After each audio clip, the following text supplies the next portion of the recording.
ஆதாரத்துக்கு இதுவரையிலும் சரியான பதில தரவே இல்லை. அவங்கெல்லாம் பையத் செஞ்சாங்களா? முஸ்லீம் ஒரு கிதாப் காட்டினீங்க, அதுல அறிவிப்பாளர்கள்லாம் வருது. அவங்கெல்லாம் யாரு, அவங்களுடைய நிலை என்ன, ஏற்றுக்கலாமா ஏற்றுக்கக்கூடாதா எப்படிங்கிற கேள்வி கேட்கும் பொழுது இவங்க திசை திருப்பிட்டு தான் போறாங்க. கேட்கும்போது இத்தக்கில்லா, அல்லாஹ் பயந்துக்க, இதெல்லாம் பதிலா அல்லாஹ் பயந்துக்கிறன்னு இந்த மாதிரி வார்த்தைகள் தான் சொல்லிட்டு போறாங்களே தவிர கேசட் பீஸ் வித்தா நம்ம இதை வாங்கிக்கணுமா, நம்முடைய வார்த்தை வாபஸ் வாங்கிக்கணுமா, கேசட் பீஸ் விற்கிறதுக்கு இதுக்கு ஏதாவது சம்பந்தமா? நம்ம ஆதாரம் என்னன்னு சொல்லிட்டு காட்டிக்கிட்டே இருக்கிறோம். இதுக்கு வரலாறுன்னு சொல்றீங்க, வரலாறு எடுத்து வைக்கிறீங்க, சில நேரத்தில் இல்லைங்கிறீங்க. இப்போ முஸ்லீமுக்கு வரும்போது அதை நாங்க ஏத்துக்கிற மாட்டோம், அவங்க எப்படி இருந்தாலும் பரவாயில்ல அப்படி இப்படிங்கலாம் சொல்றீங்க. இந்த முஸ்லீம்கிட்ட முஸ்லீம்கிட்ட ஒரு ஹதீஸ் வருது. இந்த ஹதீஸ நேரடியா ரசூல் ஸல்லல்லாஹு அலைஹி வஸல்லம் நீங்க கேட்டீங்களா அல்லது இடையில யாராவது வர்றாங்களா அப்படின்னா முஸ்லீமுடைய ஹதீஸை நாங்க காட்டுறோம்னு சொல்லும் போது அதுலயே இருக்கு. முஸ்லீமுடைய ஹதீஸை அவங்க வாசிச்சு காட்டினா அழகா சொல்லுவாங்க ஹத்தஸனா அப்படின்னு சொல்லிட்டு ஒவ்வொரு ஆளா வருவார், ஒரு 5-6 பேர் வருவார். இவர்லாம் யாருன்னா நம்ம கேட்கிறோம். இவங்க தான் ஆதாரம் எடுத்து வைக்கிறாங்க. நம்மளுடைய ஹதீஸுக்கு நாங்க ஏன் பையத் இல்லைன்னு சொன்னா அவன் காபிருங்கிறதுக்கு முஸ்லீம்ல ஒரு ஹதீஸ் எடுத்து வச்சாங்க. அந்த அவங்க எடுத்து வைக்கிறதுல தான் இருக்குது. யாரு முஸ்லீம் முதல்ல வருது, அதுக்கடுத்து உபைதுல்லாண்டு வருது, அப்புறமா ஆசிம் வருது, இப்படி வரிசையா அவங்க எடுத்து வைக்கிற இதுலதான் வருது. அப்பதான் நாங்க கேட்கிறோம் யாரு அப்படின்னு கேட்கிறோம். இவங்க எல்லாம் இப்படி எழுதி வச்சிருக்கு அந்த முஸ்லீம் கிதாப்ல. அவங்க எல்லாம் யாரு, முஸ்லீம் பையத் செஞ்சாங்களா, அவங்க எல்லாம் முஸ்லீமா இருந்திருக்கிறாங்களா அப்படின்னு நம்ம ஆதாரம் கேட்டோம்னா அதெல்லாம் எங்களுக்கு தேவை கிடையாது, அதெல்லாம் எங்களுக்கு அவசியம் கிடையாது அப்படின்னு சொன்னாங்க. அதுக்குதான் திரும்ப நம்ம ஒரு கேள்வி கேட்டோம். இந்த மாதிரி குதிரையில ஓடுறது, இந்த மாதிரி ஹதீஸ் எல்லாம் இருக்குது. அல்லாஹ் தஆலா குதிரையை ஓட விட்டு அதுல இருந்து தன்னை படைச்சுக்கிட்டான்னு ஹதீஸ் இருக்குது. இது ஹதீஸ் நூல் தானே எழுதி வச்சிருக்குது, இதையே நீங்க மறுக்கிறீங்கன்னு அவங்க தான் முன்னால ஷாஃபி இமாம் எடுத்து வச்சது அவங்க தான், நம்ம எடுத்து வைக்கல. அது கவனமா இருக்குன்னு அவங்க எடுத்து வச்சுக்காங்க. ஷாஃபி இமாம் வழி இந்த உலகத்துக்கு வருவாரு, நேர் வழி காட்டுவாரு, இல்முலாம் நிறைய இருக்கு, அந்த மாதிரி கருத்துள்ள இது அவங்க தான் எடுத்து வச்சாங்க. எடுத்து வச்சுட்டு இது மௌலூன்னு சொன்னாங்க. எப்படி சொல்றீங்க அப்படின்னு நம்ம கேட்டோம். கேட்டதுக்கு அது சம்பந்தம் கிடையாது அப்படின்னு சொல்லிட்டு இப்படி உழப்பிக்கிட்டு தான் போறாங்க. நம்ம தெளிவா சொல்லணும், நம்ம கேட்கிறோம் இது ஹதீஸ்ன்னு நீங்க சொல்றீங்க, முஸ்லீம்ல இருக்குன்னு சொல்றீங்க, முஸ்லீம்ல இத்தனை பேர் வர்றாரு. இந்த இத்தனை பேர் யார்? உங்களுடைய கருத்துப்படி பையத் செஞ்சாதான் முஸ்லீம். அப்ப முஸ்லீமுடைய அறிவிப்பா இருந்தா தான் இதை ஏத்துக்கலாம். காபீர் இருந்தா காபீருடைய அறிவிப்பை ஏத்துக்கிறோம் அப்படின்னு சொன்னா சொல்லிருங்க, நம்ம வேற கேள்வி எல்லாம் நம்ம கேட்போம். இப்போ நம்ம கேட்கக்கூடிய கேள்வி என்னன்னு சொன்னா, நீங்க எடுத்து வைத்திருக்கக்கூடிய இந்த முஸ்லீம் கிதாப்ல இத்தனை பேர்கள்லாம் வர்றாங்க. வெறும் ரசூல் ஸல்லல்லாஹு அலைஹி வஸல்லம் மட்டும் வரல. இவன்ட்ட நான் இது கேட்டேன், அவர்கிட்ட நான் கேட்டேன், இவர்கிட்ட கேட்டேன், இப்பெல்லாம் இத்தனை பேர் வர்றாரு. இவர்லாம் யாரு? இவர் முஸ்லீமா இருந்தாரா, காபிரா இருக்கலாமா இல்லையா?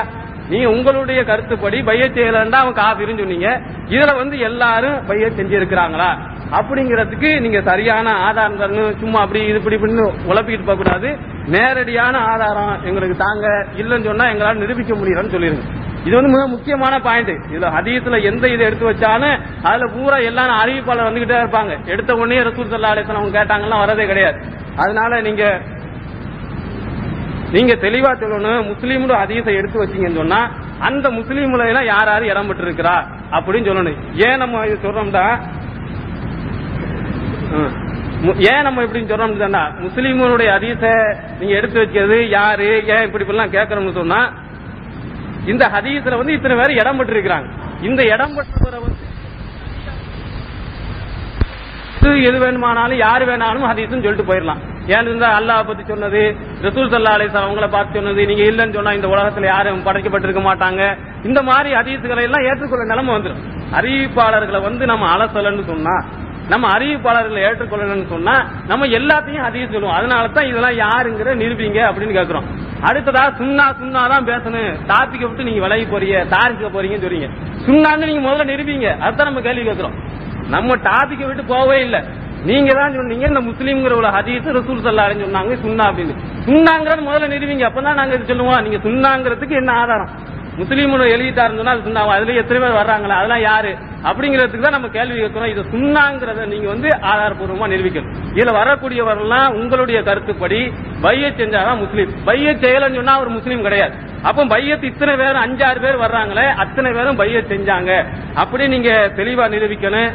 இல்லன்னு சொன்னா நாங்க நிரூபிக்க முடியாதுன்னு சொல்லிருங்க. இதுதான் நம்முடைய கேள்வி. அதுக்கடுத்து இன்னும் முக்கியமான கேள்வி, இந்த மாதிரி எல்லாம் சொல்றீங்களா முஸ்லீம் இருக்கிறாரு, முஸ்லீம் ஒரு ஆள் இருந்திருக்கிறாரா, அதை நிரூபிக்கணும்ல. இது பாட்டுங்க விட்டா தாரிக் எடுக்கலன்னு சொன்னா நீங்க முஸ்லீம் இருக்கிறாரா இல்லையான்னு எப்படி ப்ரூவ் பண்ணது? அது பாட்டு விட்டு அடிச்சு விட்டு போற அவர் இருக்கிறாரா இல்ல கற்பனை பாத்திரம் ராமாயணம் எழுதி வச்சிருக்கானே அந்த மாதிரி கற்பனை பாத்திரமா? இதுக்கு என்ன அப்படின்னு முதல்ல நிரூபிக்கணும். இல்லன்னு சொன்னா அவர் நிரூபிக்கலன்னு சொன்னா தாரிக் இல்லன்னு சொன்னா இது ஹதீஸே இல்லங்கிற மாதிரி ஆயிரும். அதனால இந்த முஸ்லீம்ங்கிற வரக்கூடியவங்க அத்தனை பேரும் முஸ்லீம்களா பையத் செஞ்சாங்களா அப்படிங்கறத தெளிவா நிரூபிக்கணும். இல்லன்னா எங்களால நிரூபிக்க முடியலன்னு சொல்லிருங்க. கடைசியா முபாலா பத்தி அவங்க சொல்லுவாங்க. முபாலாக்கெல்லாம் பயந்து போறாள்லாம் இல்ல, நம்ம எல்லாம் செஞ்சிருக்கிறோம், எல்லாரும் முபாலா இல்ல இதெல்லாம் ஒண்ணும் கிடையாது, முபாலா வந்துச்சுன்னா நம்ம தைரியமா ஏத்துக்குவோம், அதை பத்தி பின்னால சொல்லுவாங்க. அதனால முபாலா பத்தி சொல்லல, அவர் பின் வாங்கிட்டு போயிடுறாரு அப்படின்னு நீங்க யாரும் நினைச்சுக்கிறவானா. கடைசியில் முபாலா ஏத்துக்க தான் போறோம், யாரும் பயப்படுறது கிடையாது. எது வந்தாலும் இஸ்லாத்துக்கு உட்பட்டு நம்ம கட்டாயம் ஏத்துக்கிட்டு தான் போறோம். அதாவது நாங்கள் எடுத்துக்கொண்ட அம்சம் விவாதம் என்பது.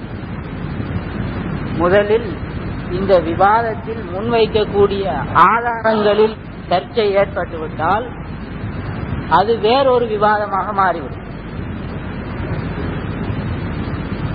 நன்றாக விளங்கிக் கொள்ளுங்கள். எங்களுடைய ஒப்பந்தத்தின்படி அல் குர்ஆன் வஸ் சுன்னா என்ற ஒன்று எங்கள் இருவருக்கு மத்தியில் இருந்தால்தான் இந்த விவாதத்தை முன்வைக்கலாம்.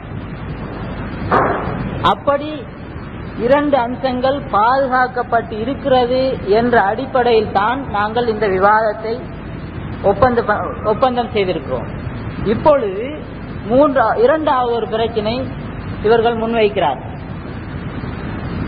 இது ஹதீஸா, இது சரியான ஹதீஸா மௌதுவான ஹதீஸா எப்படி நீங்கள் அறிகிறீர்கள் என்ற ஒரு புதிய ஒரு விவாதத்தை முன்வைக்கிறார். அப்படி என்றால் இது ஒரு புதிய தலைப்பு, விவாதத்துக்குரிய ஒரு புதிய தலைப்பு. இப்படியான ஒரு தலைப்பு யாருடன் பேசுவதென்றால் சுன்னாவை மறுக்கின்ற ஒரு கூட்டம். நன்றாக விளங்கிக் கொள்ளுங்கள். அதாவது நாங்கள் மேடையில் இருக்கிறோம் என்று சும்மா, அதாவது விவாதத்திற்காக நாங்கள் ஒன்றை இழுத்து போட்டு பேசக்கூடாது. காரணமாக எங்கள் முன்னால் சுன்னாவை மறுக்கின்ற ஒரு கூட்டம் இருக்கிறது. இப்பொழுது இது சுன்னாவா இல்லையா என்ற சர்ச்சை வரும். அதை நிரூபிப்பது எப்படி, நீங்கள் வரலாறு எடுக்கிறீர்களா இல்லையா என்ற சர்ச்சை வரும். இவர்கள் நினைக்கிறார்கள் இந்த குர்ஆன் சுன்னா என்பது, அதாவது நாங்கள் ஒப்பந்தம் பண்ணினபடி இந்த குர்ஆன் சுன்னா என்பது வரையறை உள்ள ஒன்று என்றால் தான் இதனை விவாதிக்க முடியும். இரண்டு தரப்பாரும் இதில் ஒத்துக்கொள்ள வேண்டும். அல்லது உதாரணமாக நீங்கள் பாருங்கள், ஒரு அடிப்படை இருக்கிறது, ஒரு அடிப்படையை வைத்து தான் விவாதிக்க முடியும், அடிப்படை இல்லாமல் விவாதிக்க முடியாது. உதாரணமாக ஏதாவது ஒரு அடிப்படை, அந்த விவாதத்தை அந்த நூலை விட்டு இருசாராரும் போகக்கூடாது. உதாரணமாக நான் இந்த குர்ஆனை மட்டும் வைத்து குர்ஆனில் மட்டும் இருந்து ஆதாரம் காட்டுவது இதுதான் இரண்டு பேரும் ஏற்றுக்கொண்ட முடிவு என்றால் அவர் சுன்னாவை முன்வைக்க கூடாது, வேறு ஆதாரங்களை முன்வைக்க கூடாது. அப்படி அவர் குர்ஆனிலே ஆதாரம் காட்டுகின்ற பொழுது இது குர்ஆனா என்ற சர்ச்சை எழுந்து விட்டால் இது வேறொரு சப்ஜெக்டாக வேறொரு தலைப்பாக மாறிவிடும். எனவே எங்களுக்கு மத்தியில் இதில் உடன்பாடு இருக்கிறதா என்ற ஒரு புதிய ஒரு சந்தேகம் இப்பொழுது ஏற்படுகிறது.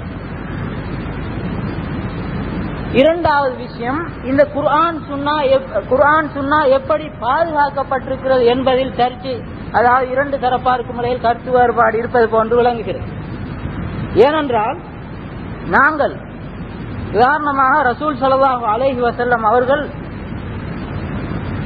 தௌராத்தை கொண்டு வாருங்கள், ஆதாரமாக அல்லாஹ் தஆலா சொல்லுகிறான், ஃபல்யஹ்கும் அஹ்லுல் இன்ஜீல் பிமா அன்ஸலல்லாஹு ஃபீஹ் என்று சொன்ன பொழுது தௌராத் இன்ஜீல் போன்ற வேதங்கள், அதாவது அல்லாஹ் இன்ஜீல்ல எதை கூறியிருக்கிறானோ அதை கொண்டு தீர்ப்பு வழங்குங்கள் என்று சொன்ன பொழுது அந்த இன்ஜீல் பைபிள் ரசூல் ஸல்லல்லாஹு அலைஹி வஸல்லம் அவருடைய காலத்தில் பூரணமாக பாதுகாக்கப்பட்ட நிலையில் இருக்கவில்லை.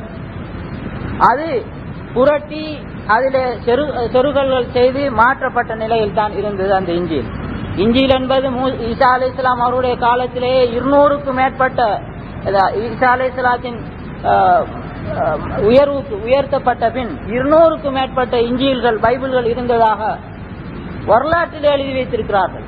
இப்பொழுது இவர்கள் இந்த வரலாறுகளை கொண்டு வந்தால் நான் இவர்களிடம் கேட்கிறேன், ரசூல் ஸல்லல்லாஹு அலைஹி வஸல்லம் அவர்கள் இன்ஜீலை தௌராத்தை கொண்டு வாருங்கள் என்று சொல்லி தௌராத்தை ஒருமுறை ஓதி காண்பித்த பொழுது இது தௌராத்தில் உள்ளதுதான் இல்லாததுதான் என்பது அன்று சனதுடன் வைத்திருந்தார்களா அல்லது இது எப்படி நிரூபிக்கப்பட்டது?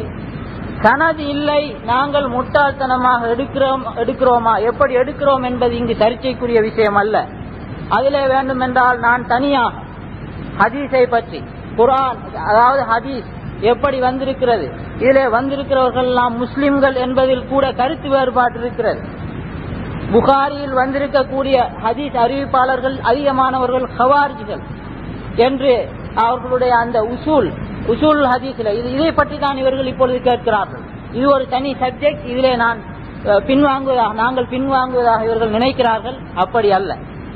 புகாரியில் எத்தனை ஹவாரிஜிகள் என்றால் அபூ ரலியல்லாஹு அன்ஹு அவருடைய காலத்தில் முர்ததாகி வெட்டி கொல்லப்பட்டவர்களுடைய ரிவாயத்துகள் இருக்கிறது. அடுத்தது அவர்களுடைய இந்த ஹதீஸ் அறிவிப்பாளர்கள் இந்த பிரச்சனை சர்ச்சையை எடுத்துக்கொண்டால் அதிலே முஸ்லிம்களாக இருக்க வேண்டும் என்பதில் கூட கருத்து வேறுபாடு இருக்கிறது. எனவே அவர்கள் இதில் ஒரு இமாமை தான் பின்பற்ற முடியுமே தவிர எல்லா இமாம்களிடத்திலும் இவர்கள் முஸ்லிம்களாக இருக்க வேண்டும் என்ற ஒற்றுமை கிடையாது. அதிலே கருத்து வேறுபாடு இருக்கிறது. எனவே அங்கு ஒரு புதிய சர்ச்சை ஏற்பட்டுவிடும்.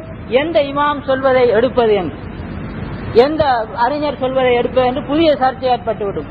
எல்லோரும் முஸ்லிம்களா? ஒரு கூட்டம் இன்னொரு கூட்டத்தை காபிர் என்று இந்த காலத்தில் மட்டும் தீர்ப்பு வழங்கவில்லை, ஒவ்வொரு காலத்திலும் இது நடந்து அவர்களுக்கு இடையில் சண்டைகள் நடந்திருக்கிறது. எனவே அந்த பிரிவுகளில் இருந்தெல்லாம் ஹதீஸ்கள் அறிவிக்கப்பட்டிருக்கிறது. இரண்டாவது, நாங்கள் ஆரம்பத்திலே உமர் அலி அவர்கள் சொன்னார்கள், எங்களுடைய அதாவது குர்ஆனை நீங்கள் எப்படி இது அல்லாஹ்விடமிருந்து வந்த வஹி என்று ஒரு கிறிஸ்தவன் வந்தால் நிரூபிப்பீர்கள் என்று கேட்டால் இவர்கள் அழகான பதில் சொல்வார்கள் என்று, இது முஸ்லிம்கள் வழி வழியாக நாங்கள் நம்புகின்றவர்கள் அறிவித்தது என்று சொன்னால் அந்த கிறிஸ்தவன் சரியான பதிலை சொல்லிவிட்டீர்கள் என்று ஏற்றுக்கொள்வாங்க. அவர்கள் இவர்களை உண்மையாளர்கள் என்று நம்பினால் தான் இந்த சர்ச்சைக்கு இடமில்லையே, வந்து கேட்கவே மாட்டான் இதை எப்படி நம்புகிறீர்கள் என்று. எனவே அவன் அப்படி சொன்னதும் இவர்கள் அவன் என்ன சொல்லுவான் தெரியுமா? நீங்கள் சொன்னதுக்காக நான் எப்படி ஏற்றுக்கொள்வது? நீங்கள் நிரூபிக்க வேண்டும். நீங்கள் இப்படி எங்களுடைய மூதாதையர்கள் முஸ்லிம்கள் அவர்கள் சொன்னதை நாங்கள் நம்புகிறோம் என்றால் ஒரு காலமும் அந்த கிறிஸ்தவன் ஏற்றுக்கொள்ள மாட்டான். நீங்கள் எனக்கு நிரூபித்தாக வேண்டும். இது அவர்கள் எப்படி முஸ்லிம், இவர் எப்படி முஸ்லிம், அவர் எப்படி சரியான சத்தியத்தில் இருந்திருக்கிறார், நீங்கள் நிரூபித்தாக வேண்டும். நிரூபித்து தான் இந்த குர்ஆனை எனக்கு சரி என்று காட்ட வேண்டும். அப்படி ஒரு காலம் இவர்களால் முடியாது. கடைசியில் என்ன முடிவு வரும் என்றால் இவர்கள் அந்த கிறிஸ்தவனை முபாஹலாக்கு அழைப்பதை தவிர வேறு எந்த பதிலும் அடிக்க முடியாது. ஒரு காலமும் அந்த கிறிஸ்தவன் இவர்கள் சொல்ற எந்த பதிலையும் ஏற்றுக்கொள்ள மாட்டான். அப்படி அவன் ஏற்றுக்கொள்வதாக இருந்தால் அவன் இந்த அவ்வளவு பேரையும் சத்தியத்தில் இருந்தவர்கள் நீங்கள் அசத்தியத்தில் இருந்தவர்கள் என்று நம்பினால் ஒரு காலம் அவன் இந்த கேள்வியை கேட்கவும் மாட்டான். அவனுடைய கேள்வியை என்னவென்றால் இது சந்தேகம், இது அறிவித்தவர்கள் யாரும் இருப்பார்களா? எனவே நான் சொல்லிவிட்டால் அவன் நம்புவதற்கு என்ன தேவை இருக்கிறது? நான் சொல்லுகிறேன், இப்பொழுது வைத்துக் கொள்ளுங்கள், ஒரு கிறிஸ்தவர் இந்த இடத்தில் நிற்கிறார். நான் சொல்லுகிறேன், இது வாழையடி வாழையாக நபி ஸல்லல்லாஹு அலைஹி வஸல்லம் அவர்களிடமிருந்து அடுத்த முஸ்லிம் சந்ததி பாதுகாக்கப்பட்டிருக்கிறது, அவர்களால் பாதுகாக்கப்பட்டு எங்களிடம் கொண்டு வந்திருக்கிறது என்றால் அந்த கிறிஸ்தவன் ஏற்றுக்கொள்வானா? என்ன தேவை இருக்கிறவன் இதனை ஏற்றுக்கொள்ள வேண்டும் என்று? அவனுக்கு எப்படி தெரியும் இதுக்கு வந்தவர்கள் எல்லாம் முஸ்லிம்கள் என்று? நாங்கள் சொன்னால் மட்டும் போதுமா? ஏற்றுக்கொள்வானா? அவன் சொல்வான், அது எப்படி நீங்கள் சொல்வதை நான் ஏற்றுக்கொள்வது? என்ன ஆதாரம்? உங்களிடம் வஹி வந்ததா? இது குர்ஆன் என்று உங்களுக்கு என்ன ஆதாரம் என்று கேட்பான். இறுதியில் ஒரே ஒரு முடிவுக்கு தான் வர வேண்டும். நாங்கள் தான் முன்வைப்போம் அந்த கிறிஸ்தவனிடம். வேறு செய்ய வழி இல்லை. இதற்கு நாங்கள் இப்பொழுது பட்டியல் தேடி இது பண்ணுவதை நீ ஏற்றுக்கொள்வதும் இல்லை. எனவே ஒரே ஒரு வழிதான் எனக்கும் உனக்கும் இடையில இருக்கிறது. யார் முன்வைப்பது? நாங்கள் தான் முன்வைப்போம். எனவே இந்த ஒரு அடிப்படையை நீங்கள் விளங்கிக் கொள்ளுங்கள். ஒன்றில் நாங்கள் முன்வைக்கிறோம், இது சத்தியம் என்று முன்வைக்கிறோம். இப்பொழுது எங்களுக்கு அந்த கிறிஸ்தவனுக்கு நிரூபிக்க முடியவில்லை. ஒவ்வொருவராக எடுத்து அவன் கேட்கிறான், இதை நீங்க ஒவ்வொருவராக எடுத்து நிரூபி, ஆதாரத்தை கொண்டு வா. அந்த நபி ஸல்லல்லாஹு அலைஹி வஸல்லம் அவர்களிடமிருந்து இந்த குர்ஆனை கேட்டவன் யார்? எனவே இப்படி கேட்கும் பொழுது எங்களால் ஒரு காலமும் நிரூபிக்க முடியாது, அவர்களாலும் நிரூபிக்க முடியாது. அவன் ஏற்றுக்கொள்ள மாட்டான். நிரூபிக்க முடியும், எங்களால் நிரூபிக்க முடியும், அதை நாங்கள் ஏற்றுக்கொள்வோம், அவன் ஏற்றுக்கொள்ள மாட்டான். எனவே அப்படி ஏற்றுக்கொள்ளாது முரண்டு செய்தால் வேறு செய்ய வழி இல்லை. அல் ஹக்கு மிர் ரப்பி, நாங்கள் இதைத்தான் சொல்ல வேண்டும். எனவே இந்த அடிப்படையை விளங்கிக் கொள்ளுங்கள். அங்கிருக்கிற அல்லாஹ்வின் நல்லடியார்களே, எனக்குதான் சில விஷயங்களை சொல்ல வேண்டியிருக்கு. அதாவதுங்க, நாம எந்த ஒரு விஷயத்திலையும் நமக்குள்ள குழப்பம் இருக்கக்கூடாது. நான் ஒரு கொள்கையை சொன்னா அதுல எனக்கு முழு நம்பிக்கை இருக்குன்னு நான் உறுதியா இருக்கணும். நீங்க ஒரு கொள்கையை வச்சிருந்தீங்கன்னா அதுல நீங்க உறுதியா இருக்கணும்.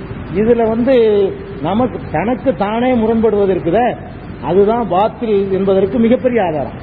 ஒருத்தன் இன்னொருத்தனுடைய கருத்துக்கு முரண்படுவதை விட தான் சொல்வதற்கு தானே முரண்படுறான்னு வைங்க, அப்ப இவன் என்னமோ ஒரு ஓட்டு இருக்குன்னு அர்த்தம். தானே வழங்குது உலகத்தில் உள்ளது.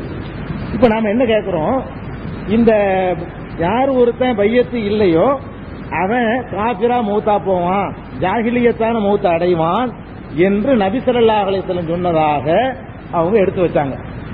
சரி, இது எங்க இருக்குது கேட்கிறோம். முஸ்லீம்ங்கிற ஒரு புஸ்தகத்தில் இருக்குதுன்னு சொன்னாங்க. நல்லா வழங்குதா? முஸ்லீம்ங்கிற ஒரு கிதாபுடைய பேருங்க. ஒரு 200 ரசூல் ஸல்லல்லாஹு அலைஹி வஸல்லம் காலத்துக்கு ஒரு 200 வருஷத்துக்கு பிந்தின ஒரு ஆசாமி அவர். ரசூல் ஸல்லல்லாஹு அலைஹி வஸல்லம் பார்த்த ஆள் கிடையாதுங்க. ரசூல் ஸல்லல்லாஹு அலைஹி வஸல்லம் 200 வருஷத்துக்கு பிந்தினதாக சொல்லப்படக்கூடிய முஸ்லீம்ங்கிற ஒரு ஆள் எழுதின புஸ்தகத்துல இது இருக்குன்னாங்க. அப்படியா? முஸ்லீம்ங்கிறது யாரு?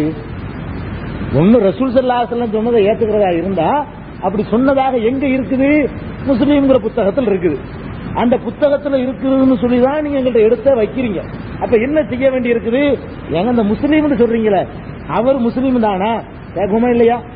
முஸ்லீம் என்ற பெயர் உடைய அவர் இந்த மாதிரி ஏதாவது ஒரு ஜமாத்துல பையத்து செஞ்சு முஸ்லீமா தான் இருந்தாரா, அல்ல உண்மையில அப்படி ஒருத்தர் இருந்தாரா? இந்த கேள்வியை நாங்க கேட்பதற்கு காரணம் என்ன? அவங்க அந்த முஸ்லீம்ல இருக்குன்னு சொன்னதுனால. நல்லா வழங்குது. அந்த ஹதீஸ அவங்க சொல்லி இது எப்படிங்க ரசூல் ஸல்லல்லாஹு அலைஹி வஸல்லம் சொல்றீங்கன்னு நம்ம கேட்கிறோம். நீங்களா ரசூலுல்லாஹ்ட்ட கேட்டீங்களா அல்லது வேற ஏதாவது ரூட் உங்களுக்கு இருக்குதான்னு கேட்டா ரூட் இருக்குது. என்ன ரூட் இருக்குது? முஸ்லீம்ங்கிற புத்தகத்தில் இருக்குது. அப்படியா? அவர் யாரு? கேட்கணுமா இல்லையாங்க? கேட்கறது நியாயமா இல்லையா? நீங்க சிந்திங்க. முஸ்லீம்ங்கிற புத்தகத்தில் இருக்கு. சரி, அந்த முஸ்லீம்ங்கிறவர் ரசூல் ஸல்லல்லாஹு அலைஹி வஸல்லம் நேர சந்திச்சவரா? இல்ல. அவர் அந்த புத்தகத்தில் என்ன செய்யறாரு? ஹத்தஸனா, அவங்க சொன்ன ஹதீஸுக்கு உள்ளதை நான் வாசிக்கிறேன். ஹத்தஸனா உபைதுல்லாஹ், எனக்கு உபைதுல்லா என்பவர் சொன்னார். முஸ்லீம்ல இருக்குன்னா மக்களுக்கு இது விளங்கா, சில சனதத்தில் விளங்காதுங்கிறதுக்காக வேண்டி மக்களுக்கு விளக்குன்னு நான் முடிவு பண்ணிவிட்டேன். அதுக்காக சொல்றேன். முஸ்லீம்ல இருக்குன்னு சொல்லிட்டாங்களா, முஸ்லீமை எடுத்து பார்த்தா அவர் என்ன சொல்றாரு? ஹத்தஸனா உபைதுல்லாஹ். எங்களுக்கு இந்த செய்தி யார் சொன்னது தெரியுமா? உபைதுல்லாங்கிற ஒரு ஆள் சொன்னார். அவர் யாரு? இப்னு முஆத். முஆத் என்ற ஆளுடைய மகன், முஆத்ங்கிற ஆளுடைய மகன் உபைதுல்லா எனக்கு சொன்னாரு. சரிப்பா, அந்த உபைதுல்லாங்கிற ஆள் யாரு? ஹத்தஸனா அபி. உபைதுல்லா சொல்றாரு எனக்கு எங்க வாப்பா சொன்னாரு, முஆத் சொன்னாராம். சரி, அந்த அவராச்சு ரசூலுல்லாஹ் பார்த்தாரா? அதுவும் இல்ல. அவர் என்ன சொல்றாருன்னு கேட்டா ஹத்தஸனா ஆசிம், எங்களுக்கு ஆசிம்ங்கிற ஒரு ஆசாமி தான் இது சொன்னாரு. அவர் யாருப்பா? அந்த ஆசிம் ரசூலுல்லாஹ் பார்த்தவரா? இல்ல. அன் ஸைத் பின் முஹம்மத், ஸைத் பின் முஹம்மது, முகமதுடைய மகன் ஸைத்ன்ற ஒரு ஆள் இருக்காரு, அவர்கிட்ட இருந்து தான் இவர் கேட்டாரு. சரி, அவர் ரசூலுல்லாஹ் பார்த்தாரா? இல்ல. அன் நாஃபிஇன், அவர் நாஃபிங்கிற ஒரு ஆள்கிட்ட இத கேட்டிருக்கிறாரு. அவர் நாஃபி யார் ரசூலுல்லாஹ் பார்த்தவரா? இல்ல. An Ibn Umar. இன்னும் கொஞ்சம் விஷயம் இடையில இருக்குது, லாஸ்ட் வரைக்கும் நான் வந்துட்டேன். இப்னு உமர் இத சொன்னாங்க. இப்ப கதையை கேளுங்க. அவங்க எடுத்து வச்ச ஹதீஸ் முஸ்லீம்ங்கிற புத்தகத்தில் இருக்குன்னு சொன்னாங்களே, அந்த புத்தகத்துல எப்படி இருக்குன்னு கேட்டா ரசூலுல்லாஹ் சொன்னதாக இப்னு உமர் சொல்றாரு, இப்னு உமர் சொன்னதாக நாஃபி சொல்றாரு, நாஃபி இத சொன்னதாக ஸைத் பின் முஹம்மது சொல்றாரு, ஸைத் பின் முஹம்மது இத சொன்னதாக ஆசிம் என்கிறவர் சொல்றாரு, ஆசிம் இத சொன்னதாக முஆத்ங்கிறவர் சொல்றாரு, முஆத் இத சொன்னதாக உபைதுல்லாங்கிறவர் சொல்றாரு, உபைதுல்லா இத சொன்னதாக முஸ்லிம் என்பவர் தன்னுடைய புத்தகத்துல எழுதி வச்சிருக்கிறார். இப்படித்தான் இத ஹதீஸ்னு அவங்க சொன்னாங்க. சும்மா நாங்களா ரசூலுல்லாஹ்ட்ட கேட்டோம்னு சொல்லல. முஸ்லீம்ல இருக்குன்னு சொன்னா இவ்வளவு அடங்கி இருக்குங்க. முஸ்லீம்ல எப்படி இருக்குது? முஸ்லீம் இமாமே அந்த ரசூலுல்லாஹ்ட்ட கேட்டதா இருக்கா? இல்ல. அப்படி கேட்டதா இருந்தா அதுல அடுத்த கவுண்டர் வந்துடும், அடுத்த கொஸ்டின் வந்துடும். இவருக்கு ரசூலுல்லாஹ்க்கு என்ன சம்பந்தம்? 200 இடவெளி இருக்காது. இப்ப நம்ம கேட்கறது, இந்த தாரீகுகளை எடுத்து வைக்கிறது நாங்களா தூண்டியது நீங்களாம். ஏன் நீங்க இப்படி சொல்லிடலாம் அழகா, நானே ரசூலுல்லாஹ்ட்ட கேட்டேன்னு சொல்லுங்க, ஒரு கேள்வி கேட்க மாட்டோம் அந்த சம்பந்தமா, வேற மக்களே தெரிந்து கொள்ளுங்கள் முடிச்சிருவோம் அதோட. அப்படி சொல்லி இருந்தால் இவங்க எல்லாம் யாருன்னு கேட்க மாட்டோம். நீங்க தான் சொல்றீங்க இத ரசூலுல்லாஹ் சொன்னாங்க, இப்னு உமர் சொன்னாரு, அதை இப்னு உமர்ட்ட கேட்டு நாபி சொன்னாரு, நாபிகிட்ட கேட்டு ஸைத் இப்னு முஹம்மது சொன்னாரு, அவர்கிட்ட கேட்டு அவருடைய மகன் ஆசிம் சொன்னாரு, அவர்கிட்ட கேட்டு முஆத் என்பவர் சொன்னாரு, அவர்கிட்ட கேட்டு உபைதுல்லாஹ் சொன்னாரு, அவர்கிட்ட கேட்டு முஸ்லிம் இமாம் பதிவு செஞ்சாரு. இவ்வளவு பேரை நீங்க சொன்னீங்கல, அது யாருன்னு நான் கேட்கறது தப்பா? இவங்கெல்லாம் யாருப்பா? அவன் பேரை போட்டு நம்பிக்கைன்னு அர்த்தமா? இவங்கெல்லாம் யாரு? நீங்க ஏற்றுக்கொண்டிருக்கிற அக்கீதா பிரகாரம் முஸ்லிமாவது முதல்ல இருந்திருக்கிறாங்களா? இப்படிப்பட்ட பாத்திரங்கள் உலகத்துல வாழ்ந்தாது இருக்கிறாங்களா? நான் சொல்றேன், முஸ்லிம் இமாம் சும்மாவது ஹத்தசனா இப்ராஹிம், ஹத்தசனா மூசா, ஹத்தசனா யாக்கூப், ஹத்தசனா இத்ரீஸ்னு சொல்லி உட்டடிச்சிட்டு போக முடியாதா? இவங்கெல்லாம் இருந்தாங்களா இல்லையா? இருந்தாங்கன்னா எதை வச்சு தீர்மானிச்சீங்க? இருந்தாங்கன்னு ஒத்துக்கிறீங்களா? அப்ப இந்த மாதிரி ஆட்களை எடை போடுறதுக்கெல்லாம் இவங்களை ஒப்புக்கொள்வாங்களா? இந்த ஹதீஸை அறிவித்ததன் மூலமாக அவங்க எதை ஒப்புக்கொள்றாங்க? இப்னு உமர்னு ஒருவர் இருந்தது உண்மை, ஒத்துக்கிறாங்க. நாஃபி என்று ஒருவர் இருந்தது உண்மை, ஒத்துக்கிறாங்க. அதுக்கடுத்து யாரு? ஸைத் பின் முஹம்மது என்பவர் ஒருத்தர் இருந்தது உண்மை, ஆசிம் ஒருத்தர் இருந்தது உண்மை, முஆத் என்பவர் இருந்தது உண்மை, உபைதுல்லாஹ் ஒருத்தர் இருந்தது உண்மை, முஸ்லிம் ஒருத்தர் இருந்தது உண்மை. இவர்கள் எல்லாம் இப்படி ஒருத்தங்க வாழ்ந்தாங்க உலகத்துல. ஏன்னா ராமாயணம் கதாபாத்திர கற்பனை எல்லாம் இருக்குது, அப்படிப்பட்டது கிடையாது. இவங்க எல்லாம் உலகத்துல நெசமா வாழ்ந்தவங்க அப்படிங்கறத மறைமுகமா அவங்க ஒப்புக்கொள்றாங்க. வாழலன்னு சொல்றாங்களா? வாழாத கற்பனை பாத்திரம் சொன்னதை ஏத்துக்கிட்டீங்க, அடிபட்டு போயிடும். அப்ப இவங்க எல்லாம் வாழ்ந்திருக்கிறாங்க ப்ரூஃப் ஆகுது. சரி, வாழ்ந்திருக்கிறாங்களே, வாழ்ந்தவர்கள் உண்மையில முஸ்லீமா இருந்தாங்க, தீனுக்கு பல பகைவர்கள் இருந்தாங்க, அவங்கள சுட்டி காட்டினாங்க. புகாரியில ஹாரிஜிகள் அறிவித்த ஹதீசுகள்லாம் இடம்பெற்றிருந்தாங்க. அப்படி இருக்கும் போது இதுல ஹாரிஜி வந்திருக்காரான்னு பரிசீலிக்கணுமா இல்லையா? அவங்கள வாக்குமூலம் தந்தாங்க. கொஞ்ச நேரத்துக்கு முந்தைய பேசும்போது சொன்னாங்க, புகாரியில ஹாரிஜிகள் அறிவித்த ஹதீசுல், ஹாரிஜினா ரசூல் ஸல்லல்லாஹு அலைஹி வஸல்லம் முன்னறிவிப்பு செஞ்சு வழிகேடர்கள் தீர்ப்பு வழங்கிய ஹாரிஜிகள் இருக்காங்களே, அவர்கள் அறிவித்த ஹதீஸ் எல்லாம் புகாரியில இடம்பெற்றிருக்கு அவங்களே சொன்னா, அப்ப முஸ்லீம்லயே அது மாதிரி இடம்பெற்றிருக்காண்டு எடை போடணுமா போடக்கூடாதா? ஒப்புக்கொள்ளப்பட்டனா இது புகாரி? யாருக்கு ஒப்புக்கொள்ளப்பட்டது? எங்களுக்கு ஒப்புக்கொள்ளப்பட்டது. ஓகே, நீங்க காபிர் அவ்வளவு உம்மத்தையும் காபிர் ஆகிவிட்டு என்ன ஒப்புக்கொள்ளப்பட்டது? இந்த காபிர்களால் ஒப்புக்கொள்ளப்பட்டதை நீங்க ஏங்க ஏற்றுக்கிட்டு இருக்கிறீங்க? அதை எங்கள்கிட்ட விட்டுட்டு நீங்க வேற விட்டு பிடிச்சிக்கிறீங்க, நாங்க பேசுவோம். புகாரி முஸ்லீம் எல்லாம் எங்கள்கிட்ட தந்துருங்க, நாங்க தான் அந்த மக்களை அங்கீகரிக்கப்பட்டவர்கள் ஒப்புக்கொள்ளப்பட்டவர்கள் சொல்றோம். நீங்க ஒப்புக்கொள்ளப்படாதவர்களால இது ஒப்புக்கொள்ளப்பட்டிருக்கலாம். அந்த உம்மத்துகள் எல்லாம் அதை ஏத்துக்கிட்டாங்களாம். எந்த உம்மத்துகள் ஏத்தாங்க? பையத்து செய்யாத உம்மத்துகள். எந்த உம்மத்து ஏத்தாங்க? ஜாஹிலியத்தா மௌத்தா போன உம்மத்துகள். இது ஏத்துக்கிறதா? இதுக்காக கேட்கிறோம். விஷயத்தை திசை திருப்பிட்டு போக கூடாது. தாரிகை கலப்புறோம், யார் தாரிகை கலப்புறா? நீங்க தான் தாரிகை கலப்புனீங்க தேவையில்லாம. நாபி சொன்னாரு, இப்ப முஸ்லீம்ல இருக்குன்னு சொன்னதுல தாரிகை வந்துருச்சா இல்லையா? நீங்க முஸ்லீம்ல இருக்குன்னு சொல்லாம மூலமா எங்களுக்கு வந்துச்சுன்னு சொல்லி இருந்தீர்களே, ஆனால் அப்ப தாரிகை வராது. நீங்க இதை சொன்னதை தாரிகை அடிப்படையில சொன்னீங்க. நான் கேட்கிறேன், இதை நபிமொழின்னு சொன்னது தாரிகை அடிப்படையில் சொன்னீங்களா, அல்லது இன்ஹுவ இல்லா வஹி யூஹான்ற அடிப்படையில் சொன்னீங்களா? அறிவிக்கப்படுறதெல்லாம் வஹிதான், நான் பேசுவதெல்லாம் வஹிதான்ற அடிப்படையில் நீங்க சொன்னீங்களா, அல்லது இந்த நாள் வழியாக வந்துதான் சொன்னீங்களா? நீங்க தானே தாரிகை இழுத்திருக்கிறீங்க. தாரிகை நாங்க இழுக்கவே கிடையாது பாபா, நாங்க தாரிகை பேசவே இல்லை. இது ஒரு ஹதீஸ்னு சொல்லி சொன்னது நீங்க தான். அதனால முஸ்லீம்ல இருக்கு நீங்க சொன்னீங்க. முஸ்லீம் இருந்தாங்க, தேடி பாக்குறேன், என்னடா முஸ்லீம்ல இருக்கு, யார் அவர் முஸ்லீம், அவருக்கு சொன்னது யாரு, அவருக்கு சொன்னது யாரு பார்த்தா கதை எப்படி வருது? இத்தனை பேர் வர்றாங்க, இத்தனை பேரையும் பத்தி பேச வேண்டிய அவசியத்தை நீங்க இல்லங்க உண்டாக்கி இருக்கிறீங்க. அதனால நாங்க தாரிகத்தை ஒரு நிமிஷம் இருக்கு, அதனால அந்த பேச்சுக்கிடம் கிடையாது. அடுத்து முபாலா ரெட்டி முனாதரா என்ற உடனே என்னுடைய சொந்த செலவுல என்னுடைய சகாக்களை நான் அழைத்துக் கொண்டு வாக்களித்த பிரகாரம் இந்தியாவில் இருந்து இலங்கைக்கு நான் வந்திருக்கிறேன் இல்லையா? அதே மாதிரி முபாகலா இந்தியாவுக்கு வாங்க, மாத்திக்கிறோமே. மனைவி மக்களோட வர முடியாது, நாங்க ஏன் வர முடியாது? நீங்க மனைவி மக்கள் அழைச்சிட்டு வாங்க. ஒரு இடம் இந்தியாவில் இருக்கட்டும், நீங்க அழைப்பா இருக்கட்டும், நாங்க அழைச்ச அதை பத்தி பேச்சு கிடையாது. இந்தியாவுக்கு வாங்க, இந்தியாவுக்கு வரணும். நாங்க இங்க வர முடியாது, நாங்க வந்துட்டோம். முனாதராவுக்கு அழைப்பு ஏத்துக்கிட்டோம். இப்ப என்ன செய்யணும்? நீங்க எல்லாருக்கும் மீதும் குஃபுர் ஃபத்வா கொடுத்து உலகத்தை எல்லாம் காபிராக்கி நீங்க மாத்திரம் முஸ்லீம் உரிமை கொண்டாடுறீங்களே, வாங்க செலவழிச்சுக்கிட்டு வாங்க, உங்க சொந்த செலவுல சொந்த ரிஸ்க்ல இந்தியாவுக்கு வாங்க. இந்தியாவுக்கு வந்த உடனே எந்த ஊர்ல அதை வச்சுக்கலாம் நீங்க முடிவு பண்ணுங்க. இப்ப நாங்க முடிவு பண்ண மாதிரி இலங்கைக்கு வருவது எங்க பொறுப்பு, எந்த ஊருங்கிறது ஏன் முடிவா இருக்குன்னு நான் சொன்னேன், பல அர்த்தத்துக்காக வேண்டி. அதே மாதிரி நீங்களும் கேட்டுக்கொள்ளலாம் எங்கள்கிட்ட. முபாகலா ஓகே, இந்தியாவுக்கு வர்றோம், இந்தியாவில் வந்து எங்க நடத்துறோம் நாங்க தான் முடிவு பண்ணுவோம், சொல்லுங்க, ஓகே இப்ப ஏத்துக்கிறோம், பினிஷ். முபாகலா முபாகலா, முனாதரானா ஆதாரம் வேணும். இந்த ஆட்கள் எல்லாம் ஏன் சொன்னீங்க தேவையில்லாம? முஸ்லீமை ஏங்க சொன்னீங்க? இப்னு உமரை பத்தி ஏன் பேசுனீங்க? இந்த ஜமாஅத்துல் முஸ்லிமின் சொல்லுகிறது பையன்வர்கள் காபிர்கள், மன்னாத்துக்கு முறைப்பவர்கள் காபிர்கள். எனவே பி ஜெயினுலாப்தீன் அவர்கள் இந்தியா தமிழ்நாட்டைச் சேர்ந்த ஜன்னத்து பத்திரிகை ஆசிரியர் அவர்கள் பையத்து செய்து முஸ்லீம் ஜமாஅத்தில் நுழையவில்லை. எனவே அவர் காபிராக இருக்கிறார், முஸ்லீம் இல்லை, இஸ்லாத்துக்கு வாருங்கள் என்று அழைக்கிறோம். இதற்கு அவர் நான் முஸ்லீம் என்று சொன்னார். நாங்கள் சொன்னோம் வந்து நிரூபியுங்கள் என்று. இப்போது வந்திருக்கிறார், வந்து ஒரு உடன்படிக்கை செய்தார்கள். அவர்களே எப்படி என்றால், நான் முஸ்லீம் என்று நிரூபிப்பேன், நீங்கள் என்னை காபிர் என்று நிரூபியுங்கள் பார்ப்போம். ஆனால் இந்த இரண்டு பேர்களும் குர்ஆன் சுன்னாவை தவிர வேறு எந்த ஆதாரமும் வைக்க கூடாது என்று அவரே எழுதி ரெண்டு பேரும் கைச்சாத்திட்டோம்.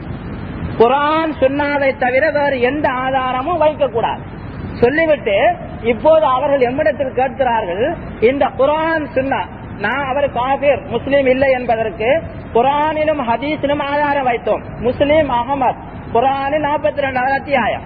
இப்போது அவர்கள் இந்த சப்ஜெக்டை விட்டுவிட்டு கேட்கிறார்கள், இந்த ஹதீஸை அறிவித்தவர்கள் முஸ்லீம்களா காபிர்களா என்று சொல்லுங்கள். இது வேறொரு சப்ஜெக்ட். இது உங்களுக்கு தேவையானால் கூட்ட முடிந்ததை வாருங்கள், நான் சொல்லுகிறேன் இவர்கள் முஸ்லீம்களா காபிர்களா என்று. இது எங்களுடைய தலையங்கம் அல்ல. எங்களுடைய தலையங்கம் நீங்கள் முஸ்லீம் இல்லை, இதற்கு குர்ஆன் ஹதீஸ் நான் ஆதாரத்தை வைத்து விட்டேன். எனவே நீங்கள் இவர்கள் முஸ்லீம்களா இல்லையா என்று கேட்கிறீர்கள். சொன்னால் நான் தலையங்கத்தை மீறியவனாவேன். எனவே நான் இதற்கு விடை சொல்ல மாட்டேன். இரண்டாவது, பி ஜெயினுலாப்தீன் அவர்கள் எதற்கு வருகிறார்கள் என்றால், இவருடைய அடிப்படை வஹி அல்ல, இவர் தெளிவான ஒரு முஷ்ரிக் என்பதற்கு இதுவும் ஒரு ஆதாரம். ஏனென்றால் இவரிடத்தில் குர்ஆனும் ஹதீஸும் தாரீகும், இவர் வரலாற்றை எடுக்கிறார். எனவே குர்ஆன் ஹதீஸை விட்டு வேறொன்று எடுப்பவன் முஷ்ரிக் என்று குர்ஆன் சொல்லுகிறது. எனவே இவர்கள் இந்த வரலாற்றையும் ஆதாரமாக இருக்கிறார்கள். பெரிய ஒரு ஆச்சரியம், பி ஜெயினுலாப்தீன் அவர்கள் சில இடங்களில் அது அல்லாஹ்வுடைய வேலை தடுமாற செய்து வைத்து விடுவார். ஹக்கில் இருப்பவர்கள் எந்த இடத்திலும் துணிவார்கள், அசத்தியத்தில் இருப்பவர்கள் தடுமாறுவார்கள். இப்போது பாருங்கள் என்ன சொன்னார். நாங்கள் சொன்னோம் குர்ஆன் ஹதீஸில் ஆதாரம் வைத்து விட்டோம், இதை நீங்கள் ஏற்றுக்கொள்ள வேண்டும். இது குர்ஆன் ஹதீஸ் இல்லை என்று நிரூபியுங்கள், இல்லை முபாஹலா செய்வோம் என்று சொன்னோம். எனவே முஸ்லீம் தான் சத்தியத்தில் இருப்பவன் தான் அசத்தியத்தில் இருப்பவர்களை விவாத கலைப்பார்கள். இந்தபடி நாங்கள் அழைத்தோம். அவர் சொல்லுகிறார், நீங்கள் இந்தியாவுக்கு வாருங்கள் என்று. பாருங்கள், நபி அவர்கள் இந்த ஹக்கை சொல்லும் போது கிறிஸ்தவர்கள் இந்த ஹக்கை எதிர்த்தார்கள். இப்போது நபி அவர்கள் அவர்களை விவாகலாவுக்கு அழைத்தார்கள். ஆனால் கிறிஸ்தவர்கள் முகம்மதை அழைத்தார்களா, நீங்கள் நஜரானுக்கு வாருங்கள் என்று? அப்படி அழைக்கவில்லை. எனவே மதீனாவில நபி அவர்களிடத்தில் சத்தியத்தை சொன்னவர்களிடத்தில் அந்த சத்தியத்தை எதிர்க்க வந்தவர்களை அந்த இடத்தில் அழைத்தார்கள், வாருங்கள் முபாகலாவுக்கு. அதேபடி ஜெயினுலாப்தீன் அவர்கள் தமிழ்நாட்டில் இருந்து இலங்கைக்கு வந்து நமது ஊராகிய புத்தளத்துக்கு வந்திருக்கிறார். நாங்கள் சொல்லுகிறோம், நீங்கள் பையத்தை செய்து இஸ்லாத்தில் நுழைந்து கொள்ளுங்கள். நீங்கள் முஸ்லீம் இல்லை என்பதற்கு 3 ஆதாரத்தை காட்டிவிட்டோம். குர்ஆன் சுன்னா, இது குர்ஆன் சுன்னா இல்லை என்று நீங்கள் நிரூபியுங்கள். இது குர்ஆன் சுன்னா தானா என்று நீங்கள் கேட்பது இரண்டாவது தலையங்கம், அது இரண்டாவது சப்ஜெக்ட். எனவே குர்ஆன் சுன்னாவில் நான் தெளிவாக வைத்து விட்டோம். இது குர்ஆன் சுன்னா இல்லை என்று நீங்கள் நிரூபியுங்கள், பார்க்கலாம். அப்படி இல்லை என்றால் நாங்கள் உங்களை முபாஹலாவுக்கு அழைக்கிறோம். இந்த இடத்திலே முபாஹலா நடக்க வேண்டும், நாங்கள் ஏன் இந்தியாவுக்கு வர வேண்டும்? நீங்கள் இந்த ஹக்கை இந்த இடத்தில் ஏற்றுக்கொள்ளுங்கள், முஸ்லீம் ஆகுங்கள். இல்லை என்றால் நான் முஸ்லீம் என்பதை நிரூபியுங்கள். முஸ்லீம் இல்லை என்பதற்கு 3 ஆதாரம் குர்ஆன் சுன்னாவில் காட்டினேன், குர்ஆன் சுன்னா இல்லை என்று நிரூபியுங்கள். இல்லை என்றால் வாருங்கள் முபாஹலாவு. நாங்கள் இந்தியாவுக்கு வர வேண்டிய தேவையில்லை, இது குர்ஆனுக்கு முரண்.